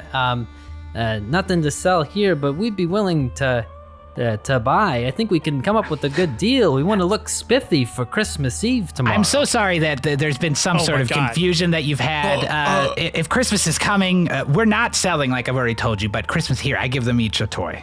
I just give them all each a little toy. I just quickly whip up a little toy kobolds that go sing jingle bells when you tilt their heads. Did you say that it's Christmas Eve? Christmas Eve is what he says. It's Christmas Eve. Oh, Do you know Chrissy? Oh no. Wait. How can we stay away find from her? What? I assume she's at the North Pole. I don't know. And we just try to stay away from her. We're just making money off things that aren't that she's kind of banned away from everything. We don't have any business for you here. Please all move the along. Christmas, all this vintage Christmas stuff. No. All this stuff that was before she took over. So, how far away is Toadie from me? They're like 20 feet away from you right now. Okay. They backed off a little bit after trying to get close. You guys weren't letting them get super close. Okay. Mm-hmm. I am going to cast suggestion on Toadie that while we are not going to do business with him, we would like for him to give us his trike and we'll haul our sleigh behind it. While he tells us all about Christmas as we make our way to the South Pole. Mm-hmm. Make sure you tell him it's better to give than to receive. And is that a save he makes or anything? It is a wisdom of 17 for the save throw. As you say those words and cast a spell, he looks at you and he says, "Oh, those are some silver-tongued words there, but sorry, not gonna work this time." He grabs his hat and he tips it towards you and he says, "Here's the deal. We'll give you a fair price for your stuff. You know, we'll give you maybe the thing you value most. What would be the most valuable thing? I know, your lives. We'll give you your lives if you give us your stuff." How does that made a grave sound? mistake because I value the spirit of Christmas more than my life, and this sled represents it, Kobold, so you will never take it from us. Yeah, all right. Well, I guess we tried to make a deal, and he turns around and he touches his hat, and the sand around you starts to rumble, and you look around, and the sand starts to kind of swirl a little bit, and it's tumbling over each other, and there's these balls of sand that starts rolling around you, and soon you see these 3 balls of sand, one small, one medium, one large, start rolling around the entirety of your sleigh and you guys, and it rolls and rolls and rolls, gets bigger, and then the 3 balls roll over the dune, and then it's quiet, and you hear thump, thump, thumpity, thump. And over the dune, you start to see a sand and ice formed top hat come over the dune, and as it crests even more, a giant snowman made of sand and snow with a corncob pipe and a button nose and 2 eyes that are there's no coal there, but it's dark and it's deep, as this massive 20-foot snowman made out of sand and ice stomps in front, and everybody roll initiative. All right. Carl got 15. Herman unfortunately got a 9. And Priscilla got a 6. Kringle Harkin got a 7. Jeez, we are not feeling very Not motivated good. to protect Not Christmas very right good. now. First up is Carl. So Carl, you guys are in, standing next to the sled, your sleigh. The kobolds are, the 3 kobolds have kind of started walking away as this had happened, and they were headed back toward their crawler, which really is a decent distance away. And in between them now, the giant Sandy, the snowman, giant Frosty is in between. And so right now, you guys, the distance would be within range to get there, essentially. About 25 feet is what you are from Frosty. Okay. If there's one thing I know about Frosty the Snowman, it is that his hat is magical, and that is part of the animus that makes him. So, I'm going to use Evergreen Blast on the sandy snowman in front of me, in order to hit his hat off of his head. Okay. And his hat is, you look, and he is entirely made of sand and ice. So Frosty himself doesn't have a big black top hat on. It's all made out of... I'm still gonna do it. It'll still do damage. Fine. I like it. I was trying to be clever, damn it. It was a good thought. It was an alright thought. So to hit, that is a 12. 12 hits. Oh wait, Okay. no, I'm sorry. 12 does not 12 hit. misses. Gotcha. Anything else for your turn? I am going to move back. How far away from the sleigh am I? You're right in front of the sleigh. I'm right in front of the sleigh. All right. Can I get behind the sleigh? Sure. Yeah. Because I probably have the fewest hit points of all of us. Yep. You can get behind the sleigh. Sounds good. I will do that and then end my action. Okay. Frosty steps closer to you all and steps forward and raises its arms. You know, it's got like sand made arms. It's not got like stick arms like a stick snowman. It's got like everything's made out of sand and they're big, thick arms. But he like raises it, and to your left and right, some sand forms and swirls, and medium-sized snowmen spawn next to you, and one on either side. And so they are medium-sized, 5 foot tall snowmen that are beside you. Herman, you're up. Cool. What size is Frosty? Frosty is a huge. Oh, he's a huge size. Interesting choice. Huge.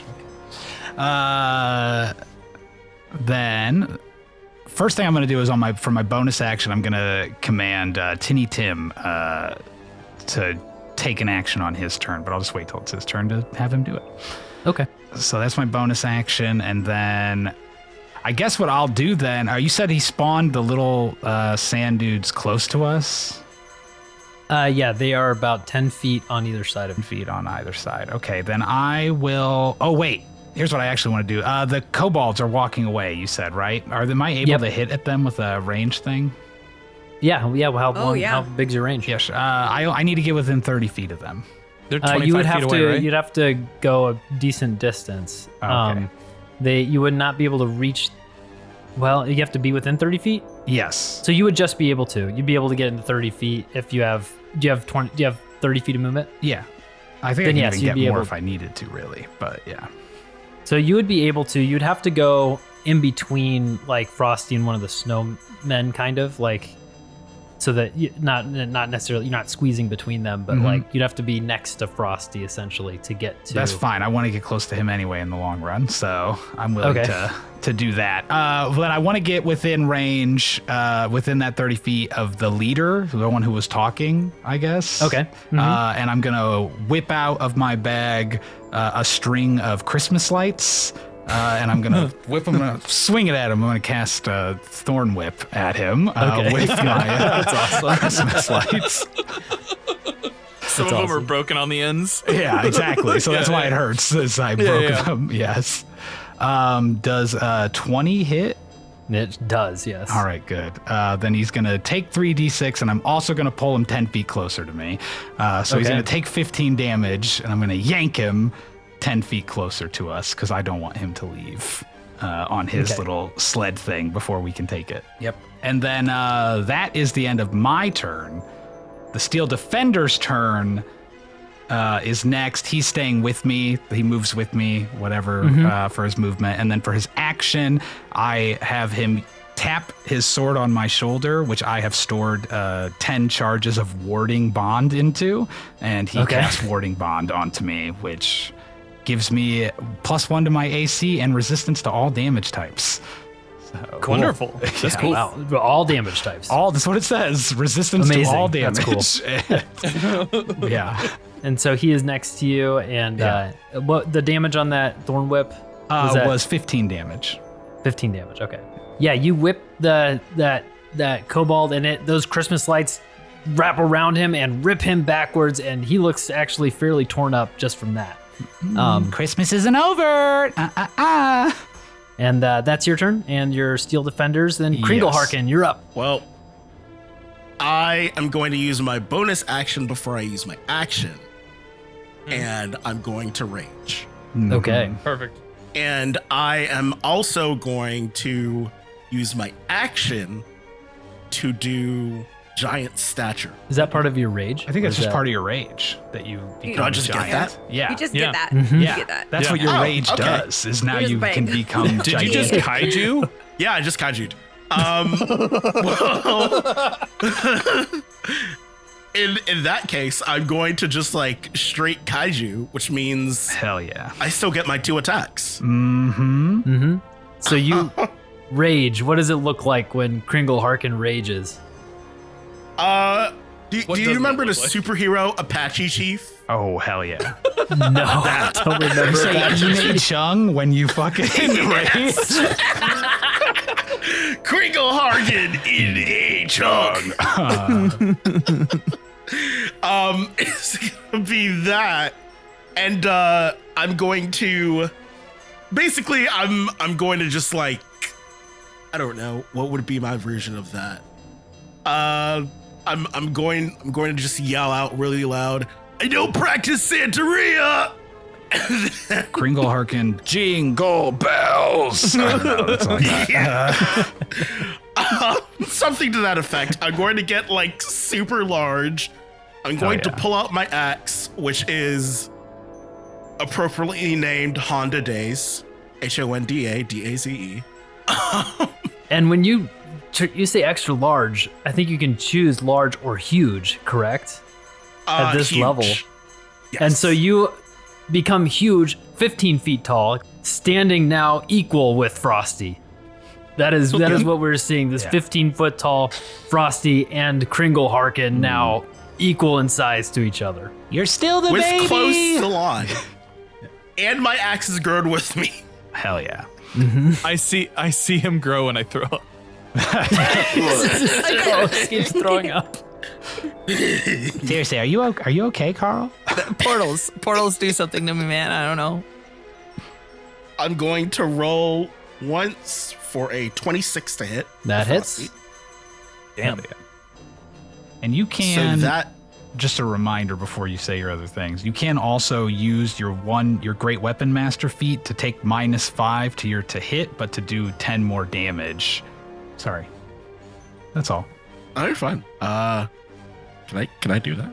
If you'd like to. That was what was that, a 23 to hit you said or something? Or? It was a 26. It was a 26 to hit. Let's do that. Yeah. The 21 still hits, and then roll your damage. Was that 11 for 11. damage? And so that's 21 points of slashing damage. Holy right? shit. With one hit. Nice. Okay. Yeah. And I have another hit. And you have another hit. Yeah. I think you can do even more damage than that, maybe, actually. Sorry, maybe not. With your fucking If I elemental infuse cleaver it. thing or whatever. Yeah. But I think I have to take an action to infuse it. It says when you enter your rage, you choose a weapon that you're holding and infuse it with one of the following damage types: acid, cold, fire, thunder, or lightning. And while you wield it during your rage, the weapon's damage type changes to that, and it deals an extra 2d6 damage of the chosen type when it hits. Oh my gosh. So you just get that automatically. You just have to choose what type when you raged. Oh, okay. Yeah. Jesus. Fire. All right, sick. Fire axe, and so add 2d6 damage to that. How much damage did he already do? 21? 21. He already did 21, yeah. Plus 2d6 on the one hit. 9. 9?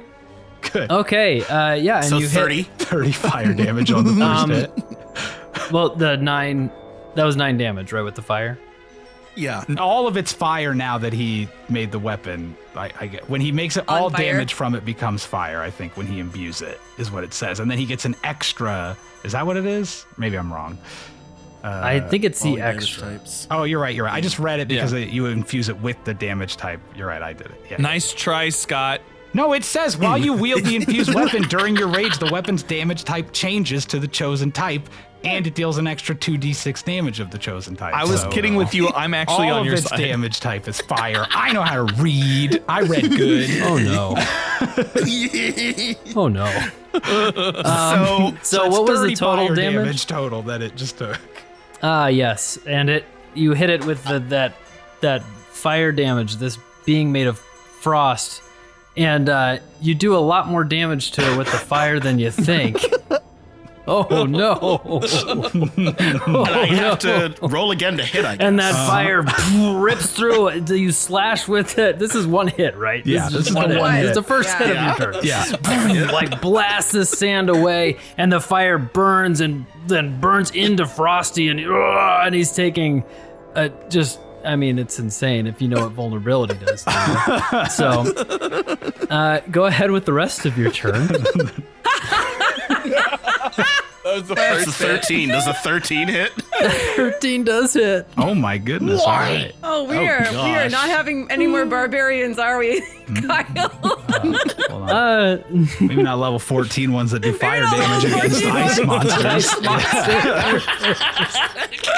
So that was, what was that? That was a 10. You have to choose before you swing if you're going to do the -5. I think, like before you roll. Mechanically, that Before probably you makes make a sense. melee attack with a heavy Yeah. weapon that you're proficient with, you choose to take the -5. Yeah. Yeah, I'm not taking it on the second Okay. one. But I believe I still get Elemental Cleaver. Yeah, you do it. Yep. So that is 6 fire. 6 fire. Extra 6 on top of 10. So it's 16. Okay. Yeah. 16 fire damage. Yeah. Gotcha. There we go. Sizzles That's- again. Insane. And do you have a bonus action that you can use, or this is with your great axe, right? No, he raged Nope, first. Yep. Rage was Gotcha. my bonus. Okay. Anything else for your turn? Well, I am big, so if I'm huge, does my walking speed stay the same? It does, I think. I It's a don't think lot of that- air I to think move it's- those yeah. big, heavy limbs, Yeah. so you can't move Okay. too quick. Oh, You move in slow motion so- compared to everybody else in the party. So Kringle Harkin just becomes massive and just lays into Frosty, and Frosty just is, burning away. The sand is falling and just is melting. To the left, the snowman next to Carl is going to walk up and use a cold breath attack. And is going to use this cold breath attack, and it's going to hit all 3 of you who are still there. So, or all 2 of you who are still there. So that would be you and Priscilla. It's going to exhale a blast of freezing wind in a 15-foot cone, and you have to make a dexterity saving throw. 25 for Priscilla. Yep, that saves. Oh no. Not feeling so dexterous. That was Carl. a 9. That was a 9 for Carl. A 9, nat and 1. Carl is unable to get away. Priscilla is able to just step away, just like lean away from this cold blast. It's like sidestepping, like doing like a martial arts step. And it's, And oh boy, it rolled real bad on its damage. 9 points of cold damage. On for me? you. Yep, on you. Gotcha. And then half of that, so 4 points of cold damage for Priscilla. Okay. And then the snowman on the right, on the other side, is going to head toward Herman and do a cold breath attack at Herman. And that, go ahead and make a dexterity saving throw. 16. And you are able to dodge out of the way, but you still take 8 points of cold damage. I'll take it. Oh, but half of that because I have resistance to all damage types, right? So 4. Right. Yeah. So 4. Okay, cool. Cool. And Priscilla, you're up. all right. So I didn't use it last time, so I'm going to use an aspect of the worm to do cold resistance. Cool. And then, let's see. I have 65 movement. So, Damn. let's see. I'm going to do... She's fast as I'm gonna, fuck. That's her normal movement. That's her base movement. That's my base movement, and I'm not even using like the extra movement. Let's see. So I'm gonna get close enough to the snowman, which is 20 or 30 foot line cone, basically of draconic energy. So I'm gonna do Breath of the Dragon, Cool. with fire. On Nice. Are you going for Frosty or? I'm going for if they're close enough, I'm going for all 3 of them because I can do it in like a AOE, like a 30-foot line or a cone. If they're lined up, I'll do the 30-foot line. If not, I'll do the 20-foot cone and try to hit as many of them as I can. Yes, you can get up because there's the one that's next to Herman. Yeah. And so yes, you're able to position yourself. Actually, with Kringle Harkin in between, it's going to be hard. You would hit one of them as well as the small snowman. Okay. The one on the other side you could, but it's too far away from Frosty. So you can target one. You'll be able to just target one right. with this. Okay. Well, then I'm going to target Frosty. Okay. All right. Every creature has to do a Dex saving throw, a DC 16. Okay. Dex saving throw. Ooh, he hit it. 16. So he saves. It's 3d8 damage on a fail or half as much on a success. Okay, so he takes half of. Half of 10, so 5 damage. Okay. But that Fire fire damage. hits Fire him. damage. And Yeah. And what'd you say? Fire damage? Yeah, it's definitely and fire damage. Yeah. it just melts away some of this sand, and it's like the ice is like keeping the sand together, right? So it just crumbles away. Even more of Frosty. What else on your turn? All right, I've taken one action and an attack, so I still have movement left. So I'm going to like basically use my movement to retreat. Okay, back to Carl back there, and then Yep. yeah. Do you get I'm not sure if you get another bonus action with the breath. You use a breath attack. Let's see. Is It's that- I basically it replaces one of my attacks. So I guess I do get a bonus action, yeah? Still? But you used the one bonus action to aspect of the worm, right? Or is that a different thing? Let's see. 'Cause you made yourself have cold Okay. resistance at the start of this turn, I think. Aspect of the worm is the bonus action. Yeah, so I'm good. I think I've used up all my stuff. Unless I wait, do I still have an attack though? Yeah, you do, So if I have a actually. bonus Yeah. action Oh, yeah, and yeah. I replace one attack. Okay, so I'm gonna attack then. Just Rewind. You're back up. I'm back close up there. To Frosty. Rewind. Yep. I'm gonna do an unarmed attack on Frosty. And that is 19. That hits. Okay, and then I'm gonna do, let's see, 6 6 points of damage. That's It's just normal unarmed attack, like bludgeoning. damage. Gotcha. Bludgeoning damage, yeah. Cool. You And now I'm retreating. Does she look a specific way when she does her breath weapon? Like, was she just like? Did she change it all? She's trained in the draconic arts, and so she basically literally will breathe whatever element. So she like Cool. takes horse stance and like digs in deep and like channels the dragon, and then And you guys, as the siblings, you know, you haven't spent a whole lot of time with Priscilla recently. Yeah. That's a new thing. That's Yeah. a You haven't seen your something sister you blow haven't up. seen. And Kringle Harkin's always been able to get like 50 feet tall, though, right? We're just used to this. Right. I mean, Yeah. Yeah. Yes. All right. Okay. Good. And up next, the kobolds are able to scramble. The one is a little bit farther away. I have to look up his speed. Yeah, he's got kind of a normal speed. They are able to gets up and like dusts off his pants and like is like, okay, this is, you know, they're maybe coming after me. They get up on the sand crawler and start it up and are able to move kind of up the dune. So they are moving further away. Carl, you're up. Okay. So next to me, I have a snowman immediately within my vicinity, right? Yeah. Okay. I am going to try to hit him with Eldritch Blast. Okay. That is an 11. 11 does not hit. Oh. Okay. I'm gonna toss an inspiration at Kringle Harkin and try to move away from the snowman next to me. Okay. By the way, you do have you took the lucky feat, so if you missed, you can Yeah. do another roll with your lucky feat. Yeah, but I have to do that before You know if you before the failed or not. outcome. Oh, sorry, Yeah. I didn't realize. Sorry, just trying to quickly see if No, I had any other I ideas for believe you. me. I forgot about If lucky you want to until do it, just go, then too. Go ahead and do it then. If so go ahead and re-roll, Okay. remembering that Do- ability. Do lucky on the Eldritch Blast. Yep. Thank you. What was that? So that's 12. Not much better. Not much better. It still misses. Yeah, it still misses. Yeah, It yeah. still misses. Damn it. Now I'm down to So lucky. close. It really just misses. No, like yeah, it's yeah, like yeah. lucky. You tried to push it closer and it Yeah, just yeah. missed. Yeah. Okay. Anything, and then you used your bardic inspiration. Gave that to.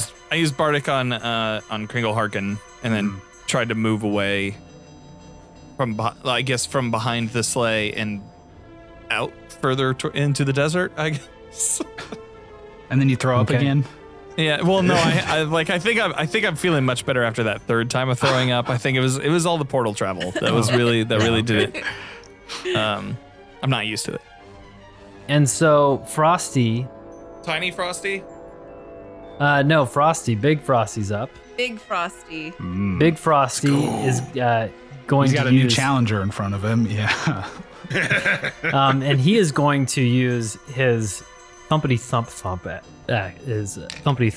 action. Oh, good. And he is going to move up to his speed without provoking opportunity attacks. And he is going to jump, thump, and he's going to move over Herman. And Herman, you're going to have to make a strength saving throw as this giant snow sand monster hits you, and you're trying to get away from it as it's almost rolling over top of you. Okay. Let's see here. I got it's probably not even worth using it on, so I got an 8. Just don't feel An 8, yes, yeah. you fail, and so you are going to be taking... Does my defender also need to make that? Yeah, it's right next to you, so it's going to hit that too. Okay. You take 27 points of bludgeoning damage. Jesus. You can have that. But cut in half. Jeez. Yeah. So 13 points or 14? 13. 13, Yeah, yeah. 13. Math is hard. Good. And go ahead and make that roll for your defender. Yes. Like, oh, good. He rolled a 2, so he didn't make that save. Okay. And he is going to take 30 points of bludgeoning damage. Golly. Damn. How much did I take And- again? I took 27. 27. Okay, so 13. He's taking 30. Mm-hmm. Okay, cool. Whew, he's almost dead. 'Cause he takes warding bond also means he takes any damage I take. So, Oh no. yeah. Well, as it rolled over you and you made that unable to make that save, you realize you are stuck inside of him. You are grappled as he continues to move, and he continues to move good. over to Priscilla and to Carl. He's able to make it all the way there, just that much, and he thumps on them, and you guys have to make a strength saving throw as well. Oh, fun. Priscilla is 20. And 20 saves, and you are able to get out of it. You take no damage.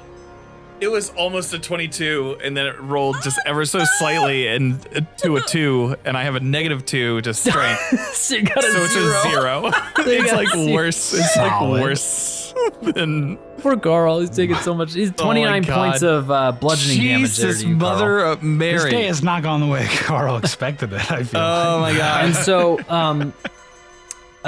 so, Scott, you are, Herman, you are 30 feet away from your defender now, because only one creature can be grappled inside of Frosty in that way. Gas. And so Okay. you all three are basically together. You're grappled currently, and Frosty is around you three, and Kringle Harkin is behind.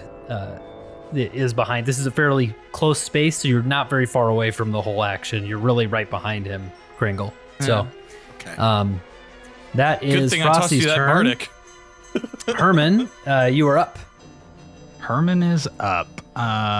Well, I'm inside of Frosty, right? I'm grappled inside, so in order to get out, I'd have to make like a dexterity or a strength check to try to get out of being inside of Frosty. Is that the situation Yes. right now?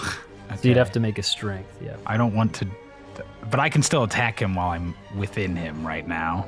You can. It would be a disadvantage. That's okay. I can cast spells while I'm in him. Fine, I assume. I hate that I have to keep saying I'm in him. It's like attacks are at disadvantage, and so I am inside you, Frosty. I can attack while I'm in him?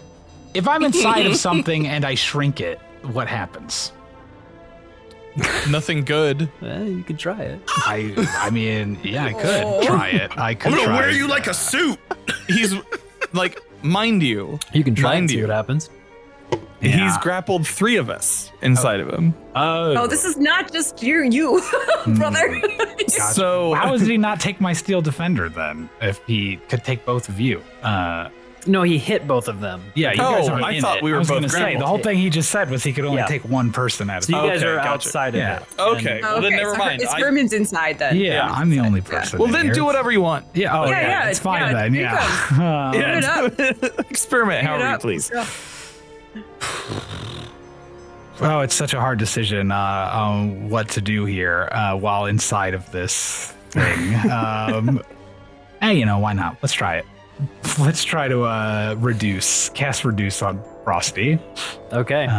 I'm in him, sure. So yeah, he has to make a Constitution 18. He rolls a saving throw. 15. So he shrinks. He's been And reduced. he is going to use a legendary resistance to succeed on that one. That son of a bitch. All right, well then he doesn't get reduced, and my action is wasted. So thanks, Kyle. I'll use my. I'm worried about the thing getting away if we want it. Do we want that sand crawler thing? Not kinda if we want fix it, I the sleigh. I mean, if we fix the sleigh, we don't need it, right? I can just fix the sleigh. You're right. That's Yeah, we can fine. fix the sleigh. Well then, Crumbles already working on it, so. I guess I'll use my bonus action to tell my steel defender to friggin' get over here and help me out. Yeah. I want it to come Okay. over and attack Frosty then, if it can. Okay.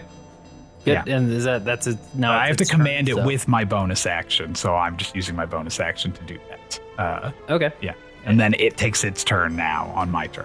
So Okay. Go ahead. if he can get to Frosty, he will go and try to attack it. Yes. Okay. If he can get to it. Yeah. So what's its speed? He's got and a 40-foot walking speed. Yeah, absolutely can, because Frosty is large. He takes up. That's true. It 15 takes up a ton of space. Squares. Yeah, like, he takes yeah. it, so. Well, it's not going to be a bunch of damage, but it'll at least be. Maybe it'll hit. Let's see. It's a hit. Is a 29 to hit?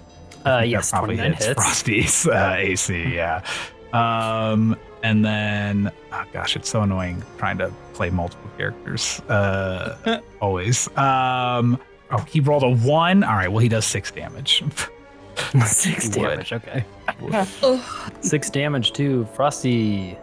Yeah, and I think that is all for us right now.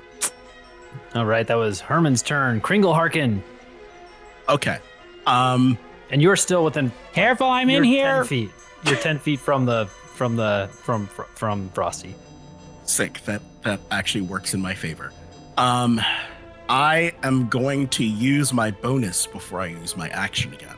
Mm. And I am going to use Mighty Impel on Herman. Ooh. Okay. Yeah. What does that mean? I get to choose a medium or smaller creature. I'm assuming Herman is medium or small. I am indeed medium or smaller, some might say. Right on the cusp of medium. I'm very medium. Yeah. I am assuming that Frosty is within my reach.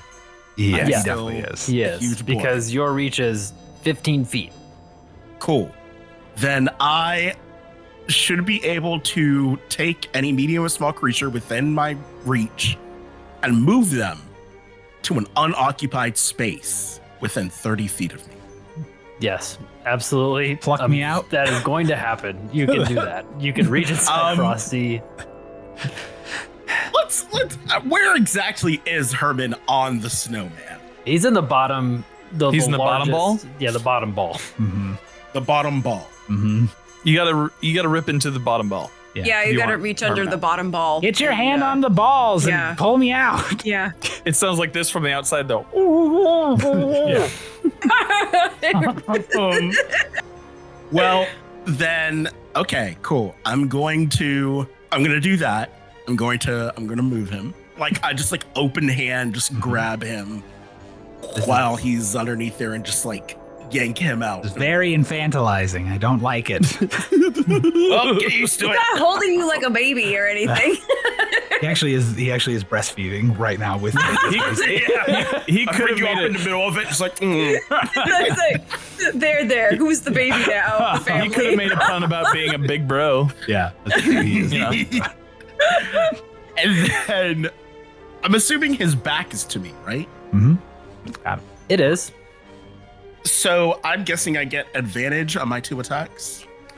Um, Or does you may think that. Mm. Unfortunately, with Frosty, you would not get advantage on Darn. the flanking. Well, either way, I'm going to do my my 2 attacks now. Are you taking the -5 or are you going safe? Thinking about it. Well, no, I can't actually, because I use my bonus action to get you. It's Yeah. not a bonus. Is it a bonus action? Actually, yeah, no, it's in my bonus action things. I don't think it should be. Is it? Oh, never. Yes, it is. You can make one. That's only. That's for a bonus action. If you kill something or get a crit, you can make a bonus action attack because of the feat. That's why it's showing up in your bonus actions. It's confusing how D&D Beyond will organize that kind of stuff. Okay, then I will do it for the first one. Okay, go ahead. That is a 30 original, 20 plus 10. So that is going to be Jesus Christ. 25 to hit. Make that a hit. So as you do hit that, Frosty does use a reaction, his blizzard escape reaction, and so you swing and he poofs into a blizzard and shoop, and then just sweeps away from you and goes 30 feet to the south. If we're looking down at the map, to the southwest, essentially. On that. Okay. When he reconstitutes himself, is he like a full-on Frosty, or is he kind of like a fucked up Frosty? He is a full-on Frosty. Okay, gotcha. Right. He doesn't like. He doesn't look. He doesn't reconstitute poorly. His nose is like on his He's like here. shoulder or something, or like the balls are in the wrong spots. Look, I kind of knew what the answer was going to be, but I had to ask. That's great. So I'm guessing my attack misses. That attack misses, and now he is 30 feet away from you, or 40 feet away because you were 10 feet away. Good thing you've got 15 feet of reach. Yeah, I know. Can I use my movement in between my actions? Yes. Yep. Oh yeah. You can break up your movement any way you want on your turn. You can go 5 feet, take a swing, do a bonus, walk You 10 can do a more, jazz do a bonus square. action, move the rest. Yeah. All right, I'm gonna head towards them because I've Square. got 40 feet of walk speed. Yeah. So you're able to just Okay. Cool. Yeah, Cool Like, flex, okay, bro. you want to fight over here? Nice move. I'll be right there. And as you had swung, thinking you were going to get advantage, his head had swiveled on the top and looked at you, and so he was able to kind of about face his head to kind of see you coming and get out of that blizzard. Use that. Oh, he ability, ring girled so. me. All right, then I'm gonna run up on him. I'm gonna try again. Well, actually, yeah. Okay, are you doing your -5? Yeah, let's do it again. It's a 19. Is that what? And then -5 from that is 14. Yeah. That still 14. hits. All right. That hits. So then that is going to be 9 initial damage, and in addition to the elemental cleaver, 5 for that fire. So 14 total. 14 total, and I believe fire all of damage. it's fire damage. Yep. Hell yeah. You hit him for another solid hit, and he is melted away significantly at this point. And is that the rest of your turn? I think that's it, because you used your Yeah. bonus action to move. That's everything. him.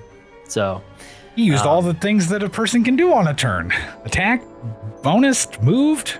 He reached into a guy and pulled out another guy. Yeah. Pulled me out of that dude's balls. I don't know. His large ball, singular. You guys remember that Yeah, Christmas the when I was largest ball we balls had. deep and frosty? And Ball deep. yeah, ball deep. Ball deep. Ball. Yeah. Ball deep. One ball. Ball deep. the small One ball. snowman next to the left of everybody goes up to Carl again and sees Poor if it can Fuck do off. another cold breath. It can. It recharged that ability, and does. Yes. I'm gonna react to that immediately. Okay, he does 17 points of cold breath. Oh, actually, sorry, it's a DC, it's a dexterity save. So he does a dexterity save. You do a dexterity save. for the Okay, cold deck save. Yep, Yeah. and that is actually going to hit. If Priscilla, if you were back standing right next to him, which I think you were, I'm still there, yeah. then that's going to be a dexterity save for you as well. Okay, so that is I got a 28 total, a nat 20. Oh, awesome. Ooh. Good. That's great. So you're going to take half of that, which is 8 cold damage. Does he get to quarter that because 20. he has resistance because of Priscilla's aura near him? Yeah, You're right. He Ooh. does. You rolled a 20? I rolled a 20, yes. Priscilla Yep, rolled so you'll both take 4 points of damage. Not bad, not bad. All right. So As that breath comes at you, you feel that aura, block some of that, and you're able to dodge out of most of it as well. And go ahead. I'm gonna use naughty list on him if I can. I should be able to use it again, right? Hellish rebuke, yeah. Hellish rebuke. Okay. I'm gonna use it again. It's a dex save of 17 for him then, and then He rolls a nat 1. okay, and 2d10 of damage, and that's 10 damage to that Frosty. What type of damage? I believe it's hellish flames. It's got to be fire, right? Flames, it's Yeah, fire. You melt him. Oh, he's melting. Hell yeah! Takes a lot of damage. Ah, Hell yeah. melting. That's what he says, obviously. The other snowman who is back by the Iron Defender is going to turn to the Iron Defender, because that's the only one that's closest to it. And he's going to see if his ability recharges. It does not. And he's going to instead reach forward and try to bite the Defender. And that is a 16 to hit. That will hit the defender, but or no, I had the defender take a turn on this round, right? So he's not dodging. Yeah. So that hits. And as it bites, it shards of that sand kind of form glass as it like bites into him for 7 points of piercing damage. Okay. Thank God he got to heal on hitting earlier, because that would have killed him if he did not. And it does hit him. Is it a creature or it's a construct, correct? He is a construct, I think, yeah. Okay. And Priscilla, you're up. Okay. So You have the Giant aura. Frosty is within 15 feet of you. And so is the small snowman is 10 feet from you. And yeah, that's what you got pretty much in your Great. vicinity. Great. So can I get both of them in the cone of the Yes, you fire can. this Yes, you time? can. Okay, I'm gonna recast the aura because it lasts for 1 minute. So I'm assuming like one round of turns. That's gonna cost 3 key points. I'm gonna go ahead and use those. Do that again. And then that's my first action subbing for an attack. And then I'm gonna do Breath of the Dragon again, aiming it at those two. And so that's Dex saving 16. For Frosty and the other one? Okay. Yep. Frosty gets a 15. Oh. The other one gets a 16. Okay, or 18. 18. So the Okay. small one saves. And Small one Frosty fails. saves. All right. So for Frosty, that is, 4 points of damage. And that's fire damage. Yeah, fire damage. Yep. And the other one, oh my gosh, it's 24, but halved because it's the success, right? So it's 12. 24 but half, but then he takes it double because it's fire. But then it's fire. It's still fire. Yeah. Like, I'm about back. Okay. And as All right. that hits that one snowman, and he just melts away, and that snowman is gone. So Big Okay. Frosty's left, and then the 3 kobolds. Yeah, and I'm gonna use my movement to I think they were 15 feet away. So I'm gonna use my movement to back up about 40 feet in one direction away from the fight. Okay. I'm gonna disengage essentially. Gotcha. Yeah. Get a little bit further away. Get a little more distance from thumpity thump thump thumpity thump thump. Anything Yes. else? That I'm good. Okay. Yeah. Carl, you are up. Okay. I am going to cast at a 7th level Moonbeam on Big Frosty. Okay. That is a Constitution saving throw of 17. And he gets a 23. Fuck you, man. God damn it. He is a Constitution boy. That's the thing. Big No monsters always joke. have that big constitution. I haven't been able to land a spell that I've cast each time. It sounded like a cool spell too. I don't know. It would have fucked him up. It was like 7d10 of Does it damage. do half damage on it or anything? Is it Does like it do a half failed damage on a- save? Half? Until the spell ends, dim light fills the cylinder When a creature enters a spell's area. Half as much damage on a successful one. Yeah, there you okay. go. So he'll still take Yeah, damage. so you still roll for damage. Gotcha. Oh Yeah. my god. Okay. Thank God. Oh yeah, Sorry. you did something. Let's go. I was so angry. I was about to be so angry. That would suck to use a 7th level spell slot for nothing. Zero damage. I was gonna be so angry. He gets hit for 30. It is fire damage. It is fire or it's radiant? It's radiant. It's in the description it says ghostly flames. Yes, but it's radiant damage. It Okay, also so says in the description. Okay, fine. But guess what? Old actually. Frosty only had 28 points of hit points left. Hey. Your one hit, that moonbeam nails down and just like goes straight through his core, straight through that hat, straight through the body, and this melted melted sandy ice beast, this Frosty, the light starts shining out and then it just poof, explodes in sand. Kind of like Evangelion or something. Like what? Like an Evangelion. We don't know your anime BS here, Dan.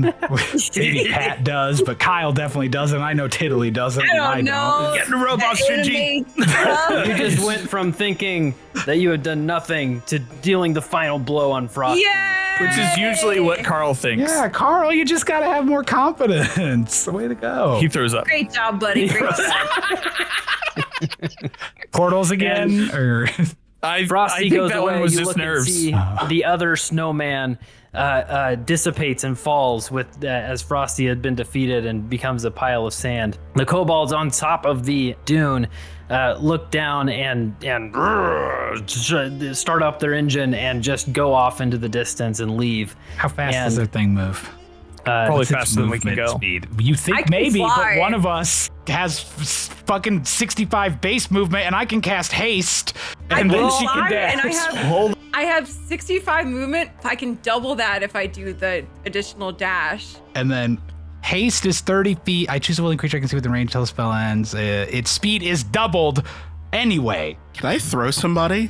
That's what I was I can thinking. use- I was Yes. thinking Kringle Harkin should I can throw. get there.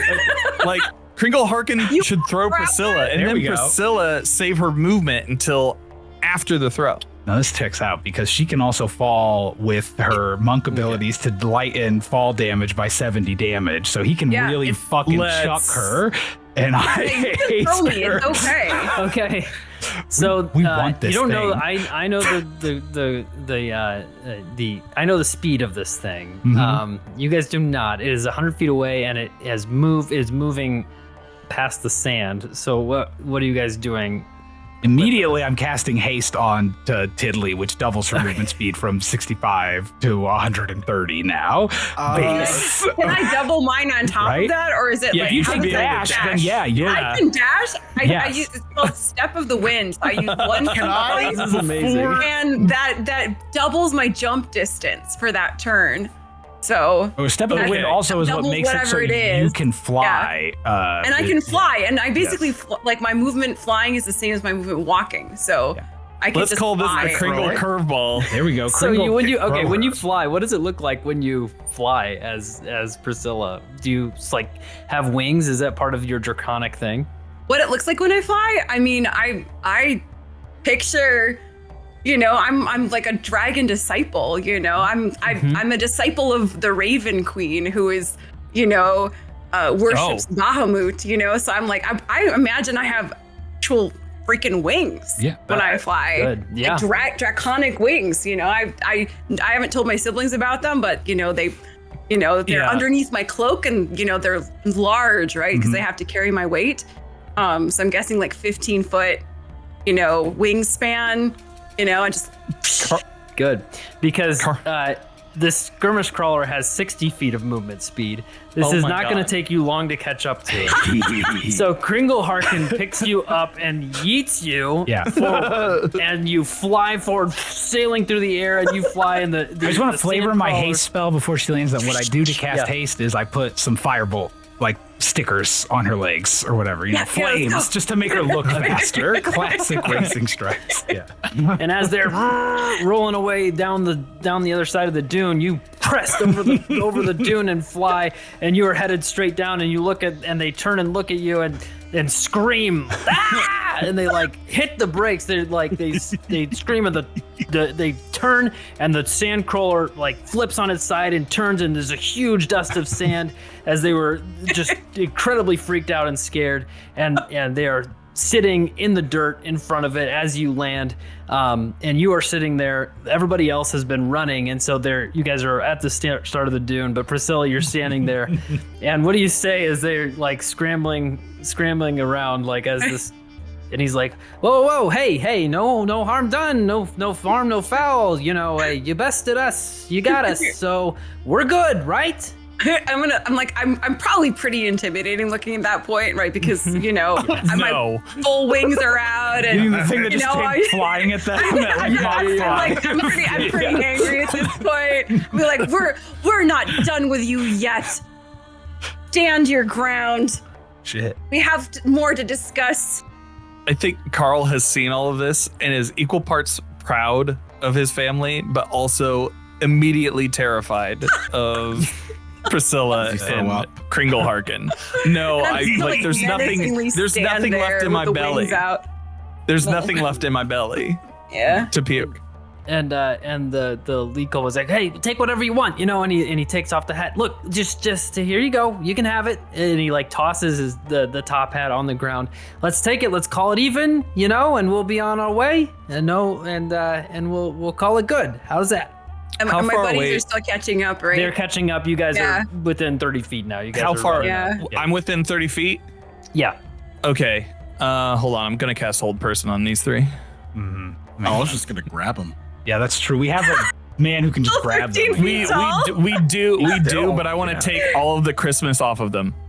That's fair. Okay. I guess technically he wouldn't probably still be. Yeah, he's not huge anymore. So as you you shrank down to normal size. Yeah. Okay, because I'm out of combat. Yeah. I'm casting Hold Person on all three of them at a 5th level, and they have to make a Wisdom saving throw of 17. Hold them. One of the henchmen succeeded. The one that was wearing green. Okay. I walk up to the two that are held, including Toady, and I strip them of their Christmas. Okay. And he sits there, and you take the Scott has his red outfit on, and Grover's the green outfit, and so he's like stepping back. But you take all the Christmas stuff from the crawler. You take off his shirt, his like elf shirt that he's wearing, the red one. Yeah. Yeah. No, I take all of his Christmas and I put it in a pile and I shit on it. Okay. I shit on the Christmas. I thought your tummy was empty. It was, but I still had stuff in my bowels. He's got endless. This feels like it's more disrespecting Christmas than them, Carl. I don't know how. I mean, they didn't name Carl for nothing. This is fake Christmas. This is their coal. Let them eat coal. Do you shit coal? Do you want I've got to see a doctor. I need to see a doctor about it, but yeah, it's been coming out pretty hard lately. You've been trying to turn coal into diamonds again? Oh, it's okay. We know that you've been under a lot of pressure recently. It's okay. I play my flute very solemnly. So I would like to do something. Oh, good. Would you like to shit on Christmas? No. We have one trapped. We have two trapped. We have two trapped. You have two We traps. have two trapped. Oh shit. Okay. I'm gonna ask kind of what's happened in the past few months. Yeah. Okay. And he says, like Santa, it was kind of like this thing that happened and was great and kind of, nothing it was kind of secretive. And then all of a sudden Santa was gone and Chrissy, it's all about Chrissy. And it's, she came out and said that all this stuff is all contraband. And if you were caught with any of it or caught celebrating the old Christmas, I'm still not going to say it, but then she'd come into your dreams and curse you. And so it's taken across the whole world that this is happening and doesn't seem to be too dangerous as long as you play by the rules. And that's kind of what's been going on this past 3 months. I don't know what else you want to know. So what happens if you don't play by the rules, dude? I'm not one to find out. I guess you can make a lot of money. That's what we did, but we try to keep under the radar, and so far we haven't been isolated by Santa Claus, as I guess she has that title. So that's what's been going on. And so as you guys are talking with the kobolds and talking with them in this center of the desert, you take a moment, and Carl, you take a step back and you think, okay, let's you're kind of thinking about, next steps, what's going to happen. You have the sleigh. You take out the snow globe that you have and look at it, thinking about returning to the North Pole. The snow globe, when you look at it, it's an aerial view of the North Pole, and you see an unfamiliar sight looking at this. You see the tops of the houses, but the ground, everything is obscured by this layer of green fog that has overcome the North Pole. And you look down at your snow globe and kind of shake it. You know how it feels when it's operational, when you can teleport into the North Pole, and you shake it, and it doesn't seem to be, it seems to be blocked at this point.